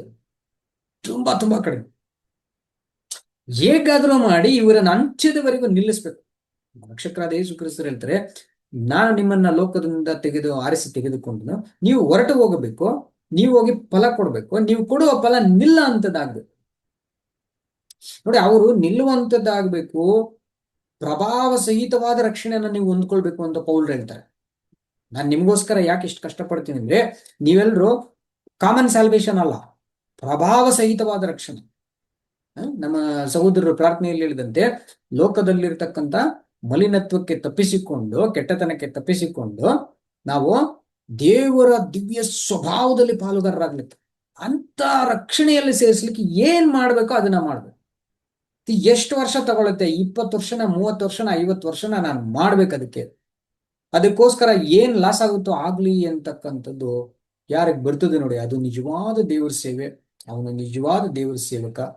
ಅವನನ್ನ ದೇವರು ಬಲ ನಂಬಿಗಸ್ತನಾದ ಒಳ್ಳೆ ಆಳು, ನೀನು ಬಾ ನನ್ನ ರಾಜ್ಯದಲ್ಲಿ ತಗೋ, ನೀನು ಸ್ವಲ್ಪವಾದದ್ರಲ್ಲಿ ನಂಬಿಗಸ್ತನಾಗಿದೆಯಾ, ತಗೋ ಈಗ ಜಾಸ್ತಿಯಾಗಿರ್ತಕ್ಕಂಥದ್ದು ನೀನನ್ನ ಬಿಟ್ಬಿಡ್ತೀನಿ. ಪ್ರಿಯ ಸಹೋದರ, ನಮ್ಮನ್ನ ಬಹಳ ಅಲ್ಪವಾಗಿರ್ತಕ್ಕಂಥ ನಮ್ಮ ಈ 50-60 ವರ್ಷಗಳಲ್ಲಿ ದೇವರು ನಮ್ಮನ್ನ ಬಿಟ್ಟಿದ್ದಾರೆ, ಇದ್ರಲ್ಲಿ ನಾವು ನಂಬಿಗಸ್ತರಾಗಿದ್ದೀವ? ಯಾವ ರೀತಿಯಲ್ಲಿ ನಾವು ಈ ನಂಬಿಗಸ್ತಿಕೆಯನ್ನ ನಮ್ಮ ಸೇವೆಯಲ್ಲಿ ತೋರಿಸ್ತಾ ಇದ್ದೀವಿ? ಯಾಕಂದ್ರೆ ಯೇಸು ಕ್ರಿಸ್ತರು ಏನ್ ಹೇಳ್ತಾರಂದ್ರೆ, ನಿಮ್ಮಲ್ಲಿ ಹಿರಿಯನಾಗ್ಬೇಕು, ಶ್ರೇಷ್ಠನಾಗ್ಬೇಕಂತಿದ್ರೆ ಅವನು ಮೊದಲು ಸೇವೆ ಮಾಡ್ಲಿ. ನಾನು ಕೂಡ ಬಂದಿದ್ದೀನಿ, ಏನ್ ಮಾಡಕ್ ಬಂದಿದ್ದೀನಿ? ಸೇವೆ ಮಾಡಕ್ ಬಂದಿದ್ದೀನಿ. ನಾನು ನನ್ನ ಪ್ರಾಣವನ್ನ ಕೊಟ್ಟು ಸೇವೆ ಮಾಡಕ್ ಬಂದಿದ್ದೀನಿ, ಬಿಟ್ರೆ ಸೇವೆ ಮಾಡಿಸ್ಕೊಳ್ಳೋದಕ್ಕೆ ನಾನು ಬಂದಿಲ್ಲ ಅಂತೇಳಿ ಮತ್ತಾಯ 20-28ರಲ್ಲಿ ಹೇಳ್ತಾರೆ ಯೇಸು ಕ್ರಿಸ್ತರು. ಹಾಗಾದ್ರೆ ಯೇಸು ಕ್ರಿಸ್ತರು ಯಾರು ನೀವು ಸೇವೆ ಮಾಡಿ ಎಲ್ಲರಿಗಿಂತಲೂ ತಗ್ಗಿಸ್ಕೊಳ್ತಿರೋ ಉನ್ನತವಾಗಿ ನೀವು ಹೆಚ್ಚಿಸಲ್ಪಡ್ತೀರಾ ಅಂತ ಹೇಳಿದ್ದಾರೆ. ಅಂದ್ರೆ ಉನ್ನತವಾಗಿ ನಾನು ಹೆಚ್ಚಿಸಲ್ಪಡ್ಬೇಕು ಅನ್ನೋ ಆಸೆಯಿಂದ ನಾವು ಸೇವೆ ಮಾಡಕ್ ಹೋಗ್ಬಾರ್ದು. ಸೇವೆ ಮಾಡೋಣ, ಮಿಕ್ಕಿದಿನ ದೇವ್ರಿಗೆ ಬಿಡೋಣ. ದೇವ್ರು ನನಗೆ ಏನ್ ಕೊಟ್ರು ಪರವಾಗಿಲ್ಲ. ಯೇಸು ಕ್ರಿಸ್ತರೇ ನೋಡಿ, ನೀವು ಯೋಹಾನ ಸುವಾರ್ತೆ 17:24 ಓದಿದ್ರೆ, ತಂದೆ ಲೋಕ ಉಂಟಾಗೋದಕ್ಕಿಂತ ಮೊದಲು ನನಗೆ ಏನ್ ಮಹಿಮೆ ಇತ್ತು ನಿನ್ನ ಹತ್ರ, ಆ ಮಹಿಮೆಯಲ್ಲಿ ಪುನಃ ನನ್ನನ್ನು ಕರ್ಕೋ ಅಂತ. ತಂದೆ ಇದೆಲ್ಲ ನಾನು ಮಾಡಿದ್ದೀನಲ್ಲ, ಇದಿಷ್ಟಕ್ಕೆ ಕ್ಯಾಲ್ಕುಲೇಷನ್ ಮಾಡಿ ಅಡಿಷನಲ್ ಆಗಿ ಅದಕ್ಕೆ ಒಂದ್ ಸ್ವಲ್ಪ ಬೋನಸ್ಸು, ಅರಿಯರ್ಸು ಎಲ್ಲ ಸೇರಿಸ್ಬಿಟ್ಟು ನಂದು ಏನ್ ಹೇಳ್ತೀವಿ ಅದೇನೋ PF ಅದು ಇದಂತೆಲ್ಲ ಏನೋ ಇರುತ್ತಲ್ವ ಲಾಸ್ಟ್ಗೆ, ಅದೆಲ್ಲ ಸೇರಿಸ್ಬಿಟ್ಟು ಟೋಟಲಿ ನಂದು ಸೆಟಲ್ಮೆಂಟ್ ಮಾಡ್ಕೊಟ್ಬಿಡು ದೇವ್ರೆ, ಆರಾಮಾಗಿ ನಾನು ಸೆಟ್ಲ್ ಆಗ್ಬಿಡ್ತೀನಿ. ನೋವೇ, ಆ ಥರದ್ ಯಾವುದೇ ಥಾಟ್ ಕೂಡ ಇಲ್ಲ ಯೇಸು ಕ್ರಿಸ್ತ. ಲೋಕ ಉಂಟಾಗೋದಕ್ಕೆ ಮುಂಚೆ ನಾನು ನಿನ್ನ ಹತ್ರ ಇದ್ನಲ್ವಾ ತಂದೆ, ಅದೇ ತರ ನಾನು ಪುನಃ ಇರ್ಬೇಕಷ್ಟೇನೆ. ನಾನು ನಿನ್ನ ಹತ್ರ ಇರ್ಬೇಕಷ್ಟೇನೆ. ನನಗೆ ನಾನು ಏನ್ ಮಾಡ್ತೀನೋ ಅದಕ್ಕೆ ನೀನೇನ್ ಕೊಡ್ತೀಯ, ಇದು ಡೀಲಿಂಗ್ ಅಲ್ವೇ ಅಲ್ಲ ನನಗೆ. ಆ ಮನೋಭಾವದಿಂದ ಬಂದು ಮತ್ತೆ ಮೊದಲಿದ್ದಂತೆ ಇರೋದಕ್ಕೋಸ್ಕರ ಏನೇ ಇಷ್ಟು ಕಷ್ಟ, ನಾನು ಕಷ್ಟಪಡೋದು, ಸೇವೆ ಮಾಡೋದು ಅದೆಲ್ಲ ಏನೋ ಪಡ್ಕೊಳ್ಳೋದಕ್ಕಲ್ಲ, ನಮ್ಮ ತಂದೆನ ಮೆಚ್ಚಿಸಕ್ಕೆ, ನಮ್ಮ ತಂದೆನ ತೃಪ್ತಿಪಡಿಸ್ಲಿಕ್ಕೆ, ನಮ್ಮ ತಂದೆಯ ಆನಂದವನ್ನು ನೋಡ್ಕೊಳ್ಳೋಕೆ, ನಾನು ಅವ್ರ ಜೊತೆಯಲ್ಲಿ ಆನಂದ ಪಡೋಕ್ಕಷ್ಟೇ. ಅಷ್ಟು ಬಿಟ್ರೆ ಏನೋ ದೇವ್ರು ಕೊಡ್ಲಿ, ನನಗೆ ಲಾಭ ಆಗ್ಲಿ ಅನ್ನೋದಕ್ಕೆಲ್ಲ ನಾನೇನು ಮಾಡಲ್ಲ. ಅದಕ್ಕೆ ಮುಂಚೆ ನಿನ್ನ ಬಳಿಯಲ್ಲಿ ಏನ್ ಮಹಿಮೆ ಇತ್ತೋ ಅದನ್ನು ಕೊಡ್ರಿ ಅಷ್ಟಂದ್ರೆ, ನಾನು ಸದಾ ನಿಮ್ ಮಗನಾಗಿರ್ತೀನಿ. ಪುನರುತ್ಥಾನದಲ್ಲಿ ಎದ್ದು ಬರುವ ಮುಖಾಂತರ ಮಗನಂತ ನಿರೂಪಿಸ್ಕೊಂಡಿದ್ದಾನೆ ವಿನ ತಂದೆಗೆ ನಾನು ತಂದೆ ಆಗ್ಬಿಡ್ತೀನಿ ಅಂತ ನಿರೂಪಿಸ್ಕೊಂಡಿಲ್ಲ ಯೇಸು ಕ್ರಿಸ್ತ. ಹಾಗಾದ್ರೆ ಪ್ರೀತಿಯ ಸಹೋದರ ಸಹೋದರಿಯರೇ, ದಾಸನ ರೂಪವನ್ನ ಧರಿಸಿಕೊಂಡು ಬಂದು ಮನುಷ್ಯರ ಪಾದಗಳನ್ನ ತೊಳೆದಂತ ಯೇಸು ಕ್ರಿಸ್ತರನ್ನ ನೆನೆಸ್ಕೊಂಡ್ರೆ ನಾವ್ ಯಾವ ರೀತಿ ಸೇವೆ ಮಾಡಬೇಕು ಅಂತಕ್ಕಂಥದ್ದು ನಮ್ಗೆ ಗೊತ್ತಾಗ್ತದೆ. ಇದು ಮೋಶೆಯ ಜೀವನದಲ್ಲಿ ನಾವು ಬಹಳ ಸ್ಪಷ್ಟವಾಗಿ ಗಮನಿಸಬಹುದು. ಆಮೇಲೆ ಇವರಿಬ್ಬರ ಒಂದು ಸೇವೆಗಳಲ್ಲಿ ಇನ್ನೊಂದು ಬಹಳ ಬ್ಯೂಟಿಫುಲ್ ಕಂಪ್ಯಾರಿಸನ್ ಏನಪ್ಪಾ ಅಂತ ನೋಡ್ಬಿಟ್ರೆ, ಈ ಇಬ್ಬರೂನು ಕುರಿ ಮೇಯಿಸುವುದರಲ್ಲಿ ದೇವರು ಇವರನ್ನ ಪರಿಣಿತರನ್ನಾಗಿ ಮಾಡ್ತಾರೆ. They have become experts in the shepherding the sheep. ಯಾಕೆ ಇದು ಈ ಕುರಿನ ಅಂತ ಹೇಳ್ಬಿಟ್ರೆ, ಕುರಿ ಬಂದು the most innocent animal and defenceless animal. ಅದು ಸೆಲ್ಫ್ ಡಿಫೆನ್ಸ್ ಇರಲ್ಲ. ಅದಕ್ಕೆ ತನ್ನನ್ನ ತಾನು ಒಂದು ಮಾಂಸಾಹಾರಿ ಪ್ರಾಣಿಗಳಿಂದ, ಕ್ರೂರಿಗಳಿಂದ ಮತ್ತು ತನ್ನನ್ನ ಕದ್ಕೊಂಡು ಹೋಗೋರಿಂದ ಕಾಪಾಡ್ಕೊಳ್ಳೋದಕ್ಕೆ ಅದಕ್ಕಂತ ಒಂದು ಸೆಲ್ಫ್ ಡಿಫೆನ್ಸ್ ಇಲ್ಲ, ಸ್ವಯಂ ರಕ್ಷಣೆ ಇಲ್ಲ.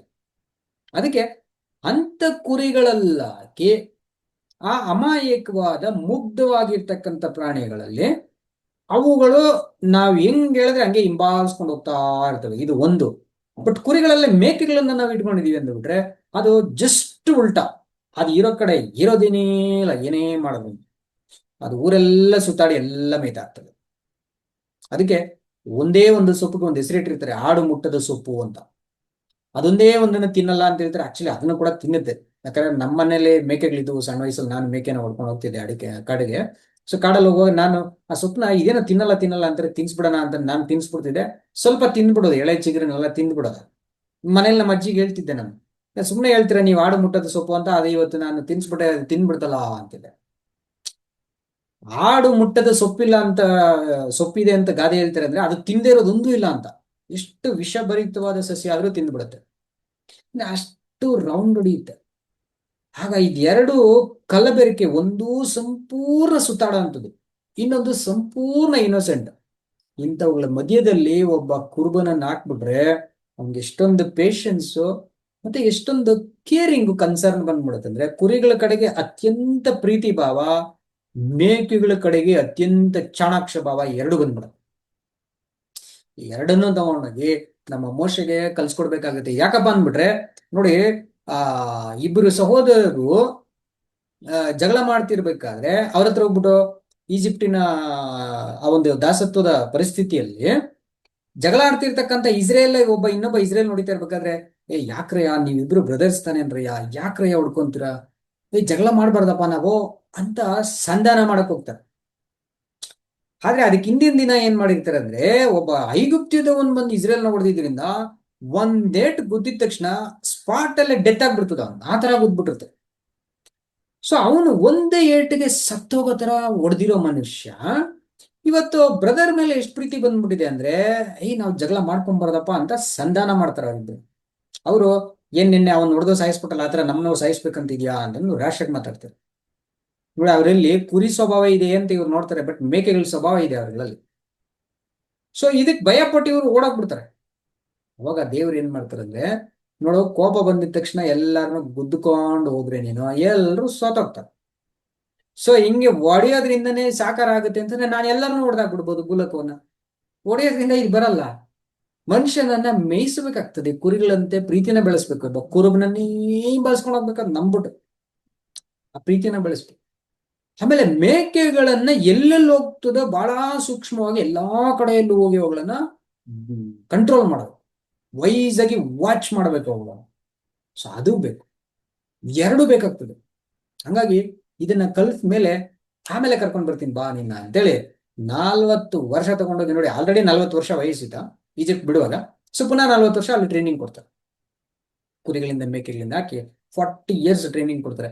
ಹೆಂಗ್ ಆಗ್ಬಿಡ್ತಾರೆ ಅಂದ್ರೆ, ಅವರು ಇಸ್ರೇಲ್ ಜನ ಏನೇ ಮಾಡಿದ್ರು ಇವರು ಏನ್ ಎಂಗ್ಸೈಟಿನೂ ಇಲ್ಲ, ಎಕ್ಸೈಟ್ಮೆಂಟು ಇಲ್ಲ, ಏನಿಲ್ಲ.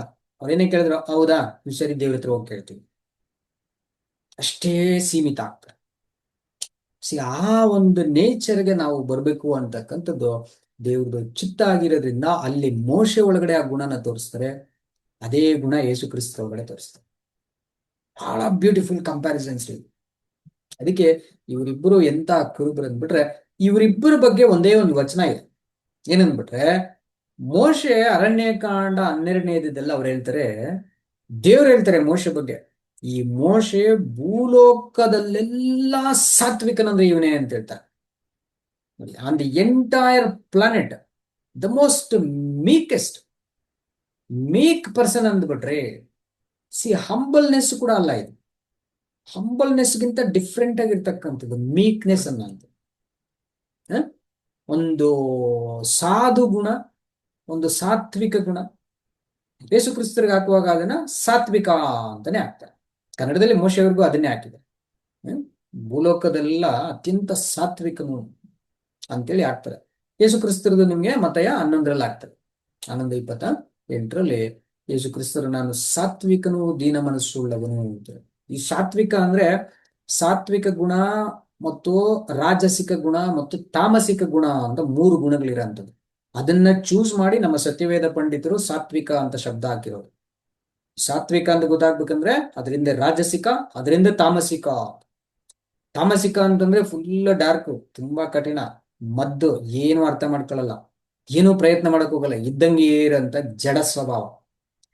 ರಾಜಸಿಕ ಅಂದ್ಬಿಟ್ರೆ ಬಯಸಿದ್ದೆಲ್ಲ ಸಿಗ್ಬೇಕು, ಎಲ್ಲವನ್ನ ಮಾಡ್ಬೇಕು, ಎಲ್ಲದ್ರಲ್ಲೂ ಮುಂದೆ ಇರ್ಬೇಕು, ಬಟ್ ನನಗೆ ಗ್ಲೋರಿ ಬರ್ಬೇಕು, ನನಗೂ ಹೆಸರು ಬರ್ಬೇಕು, ನಾನು ಕೆಲಸನೂ ಮಾಡ್ಬೇಕು ಅಂತಕ್ಕಂಥ activeness and ruling, controlling, glory. ಅದು ಈ ಎರಡನ್ನೂ ನನಗೆ ಬೇಡವೇ ಬೇಡ ಅಂತಕ್ಕಂಥದ್ದು ಸಾತ್ವಿಕ. ಅಂದ್ರೆ ನಾನು ಜಡವಾಗಿ ಇರಲ್ಲ, ಕ್ಷಣಕ್ಷವಾಗಿರ್ತೀನಿ, ಆದ್ರೆ ಅದರಿಂದ ನನಗೇನನ್ನ ಬೇಕಾ, ನನಗೇನು ಬೇಕಾಗಿಲ್ಲ. ನನಗೆ ಬರ್ತಕ್ಕಂಥ ಮಹಿಮೆ ನನಗೆ ಬೇಡ, ನನಗೆ ಬರ್ತಕ್ಕಂಥ ಸ್ಥಾನ ಮಾನಗಳು, ಹೊಗಳಿಕೆಗಳು, ಸ್ತುತಿಗಳು ಅದ್ಯಾವುದು ನನಗೆ ಬೇಡ. ನಾನು ಸಾತ್ವಿಕನಾಗಿರ್ತೀನಿ. ಆ ಸಾತ್ವಿಕ ಗುಣ. ತಾಮಸಿಕವಾಗಿ ಜಡವಾಗೂ ಇರಲ್ಲ, ತುಂಬಾ ಚುರುಕಾಗಿರ್ತಾರೆ. ಹಾಗಂತ ಚುರುಕಾಗಿದ್ದು ಎಲ್ಲ ಪಡ್ಕೊಂಡು ಗ್ಲೋರಿ ಪಡ್ಕೋ, ಹೆಸರು ಮಾಡು, ದುಡ್ಡು ಮಾಡು, ಸ್ಥಾನ ಮಾನಗಳನ್ನು ಕಾಪಾಡ್ಕೊಂಡ್ರೆ ನೋವೇ, ಅದು ಕೂಡ ನನಗೆ ಬೇಕಾಗಿಲ್ಲ, ನನಗೆ ಅದು ಯಾವುದರ ಒಂದು ಇಂಟ್ರೆಸ್ಟ್ ಇಲ್ಲ ಅಂತ ಬಿಟ್ಕೊಡ್ತಕ್ಕಂಥ ಆ ಸಾತ್ವಿಕ ಗುಣ ಯೇಸು ಕ್ರಿಸ್ತರು ಒಬ್ಬರಿಗೆ ಇರೋದು. ಅದು ಭೂಲೋಕದಲ್ಲಿ ಒಬ್ಬರಿಗೆ ಮೋಶೆಗೆ ಮಾತ್ರ ಇತ್ತಂತ ದೇವರೇ ಟೆಸ್ಟಿಮನಿ ಕೊಡೋದು. ಈ ಇಬ್ಬರನ್ನ ಬಿಟ್ರೆ ಬೇರೆ ಯಾರಿಗೂ ಈ ತರ ಕಂಪ್ಯಾರಿಸನ್ ಸಿಗಲ್ಲ. ಸೊ ಹಾಗಾದ್ರೆ ಪ್ರಿಯ ಸಹೋದರರೇ, ಇವತ್ತು ನಾನು ಇಲ್ಲಿಗೆ ನಿಲ್ಸಿರ್ತೀನಿ. ಯಾಕಂದ್ರೆ ನಿಮಗೆ ಇದನ್ನ ತುಂಬಾ ಬ್ರೀಫ್ ಆಗಿ ನಾನು ಮಾಡ್ಕೊಂಡು ಹೋಗ್ಬಿಟ್ರೆ ಏನಾಗ್ತದೆ, ನಿಮ್ಮ ಪ್ರಾಕ್ಟಿಕಲ್ ಲೈಫಲ್ಲಿ ಇದನ್ನ ಏನಕ್ಕೆ ಕಲಿತಾ ಇದೀವಿ ಈ ಪಾಠ ಅಂತಾನೆ ನಿಮಗೆ ಗೊತ್ತಿರಲ್ಲ. ನೋಡಿ, ಯೂಟ್ಯೂಬ್ ಅಲ್ಲಿ ನಮ್ಗೆ ಸುಮಾರು 5600 ಜನ ಸಬ್ಸ್ಕ್ರೈಬರ್ಸ್ ಇರ್ತಾರೆ. ನನಗೆ ಚರ್ಚ್ಗಳಿಗೆ ಹೋದ್ರೆ ಎಲ್ಲಿ ಬೇಕಾದ್ರೂ ಅಷ್ಟು ಜನಗಳು ಚರ್ಚಲ್ಲಿ ನನ್ನ ಪ್ರಸಂಗವನ್ನ ಕೇಳ್ತಾರೆ. ಪ್ರಸಂಗ ಕೇಳಿದ ತಕ್ಷಣನೇ ಅವ್ರು ಯಾರಿಗೂ ಪ್ರಯೋಜನ ಆಗಲ್ಲ. ಪ್ರಸಂಗ ಕೇಳಿದ ತಕ್ಷಣ ಬರೀ ಇಸ್ರೇಲ್ ಜನಗಳು ಹೇಗಿದ್ರು ಈಜಿಪ್ಟ್ ನಲ್ಲಿ ಅಷ್ಟೇ ಇರ್ತಾರೆ, ಬೇರೆ ಏನೂ ಇಲ್ಲ. ಅಯ್ಯೋ ಯಾರೋ ಬಂದು ಕಾಪಾಡ್ಲಪ್ಪ ಅಂತಾನೆ ಇರ್ತಾರೆ. ಕಾಪಾಡ್ತಕ್ಕಂಥ ಒಬ್ಬ ಮೋಶೆ, ಕಾಪಾಡ್ತಕ್ಕಂಥ ಒಬ್ಬ ಯೇಸು ಕ್ರಿಸ್ತರು, ಕಾಪಾಡ್ತಕ್ಕಂಥ ಒಬ್ಬ ಸ್ಟೆಫನ್ ಆಗೋದಕ್ಕೆ ಮಾತ್ರ ನಾವು ಈ ಪಾಠಗಳನ್ನ ಮಾಡ್ತೇವೆ. ಸೊ ಅದರಿಂದ ನಾವುಗಳು ಸ್ವಲ್ಪ ನಿಧಾನವಾಗಿ ಕಲ್ತ್ಕೊಂಡು ಇದನ್ನ ಪ್ರಾಕ್ಟಿಕಲಿ ಅಳವಡಿಸ್ಕೊಳ್ಳೋದಕ್ಕೆ ನಾವು ಪ್ರಯಾಸ ಪಡೋಣ. ನಾವು ಜೋಕೆ ಬೆದಳಂತೆ ನಂಬೋಣ, ನನ್ನನ್ನ ದೇವ್ರು ಆರಿಸಿದರೆ ಏನೋ ಮಾಡ್ಬೇಕು. ಆ ಮೋಶೆ ರೀತಿಯಲ್ಲಿ ನಾವು ನಂಬೋಣ, ನಾನೇ ಇರಬಹುದು ಲೀಡರ್, ನಾನು ಕಲಿಬೇಕು, ಎಜುಕೇಟ್ ಆಗ್ಬೇಕು. ನಾವು ಮರಿಯಮ್ಮನ ರೀತಿಯಲ್ಲಿ ಒಪ್ಪಿಸ್ಕೊಡೋಣ, ನಾನು ಕರ್ತನ ದಾಸ್, ಏನ್ ಮಾಡಿದ್ರು ಸರಿ, ಅದರಿಂದ ಶಿಕ್ಷೆ ಬರುತ್ತಾ ಸರಿ, ನಾನು ತೆಗೆಸ್ಕೊಂಡ್ಬಿಡ್ತೀನಿ ಅಷ್ಟೇ, ಅಂಗೀಕರಿಸ್ಕೊಂಡ್ಬಿಡ್ತೀನಿ, ಅಕ್ಸೆಪ್ಟ್ ಮಾಡ್ಕೊಂಡು ಯೇಸು ಕ್ರಿಸ್ತರಂತೆ ಏನೇ ಮಾಡಿದ್ರು ಅದರಿಂದ ನನ್ಗೆ ಯಾವ ಮಹಿಮೆ ಬೇಡ.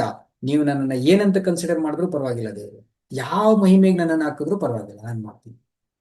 ಈ ಗುಣಗಳು most noble characters, noble characters, ಪರಮೋಚ್ಚ ಗುಣಗಳಿವೆಲ್ಲ. ಇಂಥ ಗುಣಗಳನ್ನ ಅಭಿವೃದ್ಧಿ ಪಡಿಸ್ಕೊಳ್ಳಕ್ಕೆ ಸ್ವಲ್ಪ ನಿಧಾನವಾಗಿ ಪಾಠನ ಕಲ್ತ್ಕೊಳ್ಳೋಣ. ಒಳ್ಳೆ ಕ್ಯಾರೆಕ್ಟರ್ ಲೆಸನ್ ನಮ್ಗೆ ಸಿಗುತ್ತೆ ಇಲ್ಲಿ. ಅಂಡ್ ಮೋರ್ ಓವರ್ 2 ಪ್ಯಾಟರ್ನ್ಗಳು ನಮ್ಗೆ ಇರ್ತದೆ, 2 ಆಧಾರಗಳು ಇರ್ತದೆ ನಮ್ಗೆ ಇಟ್ಕೊಳ್ಳಕ್ಕೆ, ಆಧಾರ ಸ್ತಂಭಗಳಂತೆ. ನಾವು ಫಾಲೋ ಮಾಡೋಕ್ಕೆ ನಮ್ಗೆ ತುಂಬಾ ಕಾನ್ಫಿಡೆನ್ಸ್ ಇರುತ್ತೆ, ಹೌದು ನಾನು ಈ ತರ ಜೀವಿಸ್ತೀನಿ ಅಂತ. ಸೊ ಆ ತರ ಜೀವಿಸುವಂತ ಕೃಪೆ ದೇವರು ನಮ್ಮೆಲ್ಲರಿಗೂ ದಯಪಾಲಿಸಲಿ ಅಂತ ನಾನು ಬೇಡ್ಕೊಳ್ತೀನಿ. ಈ ಪಾಠದ ಬಗ್ಗೆ ಇಷ್ಟು ಮೆಡಿಟೇಷನ್ ಅಲ್ಲಿ ನಿಮ್ಗೆ ಏನಾರ ಪ್ರಶ್ನೆ ಬಂದಿದ್ರೆ ಕೇಳಿ ದಯವಿಟ್ಟು, ಇಲ್ಲ ಅಂದ್ರೆ ನಾವು ಪ್ರಾರ್ಥನೆ ಮಾಡಿ ಮುಕ್ತಾಯ ಮಾಡೋಣ.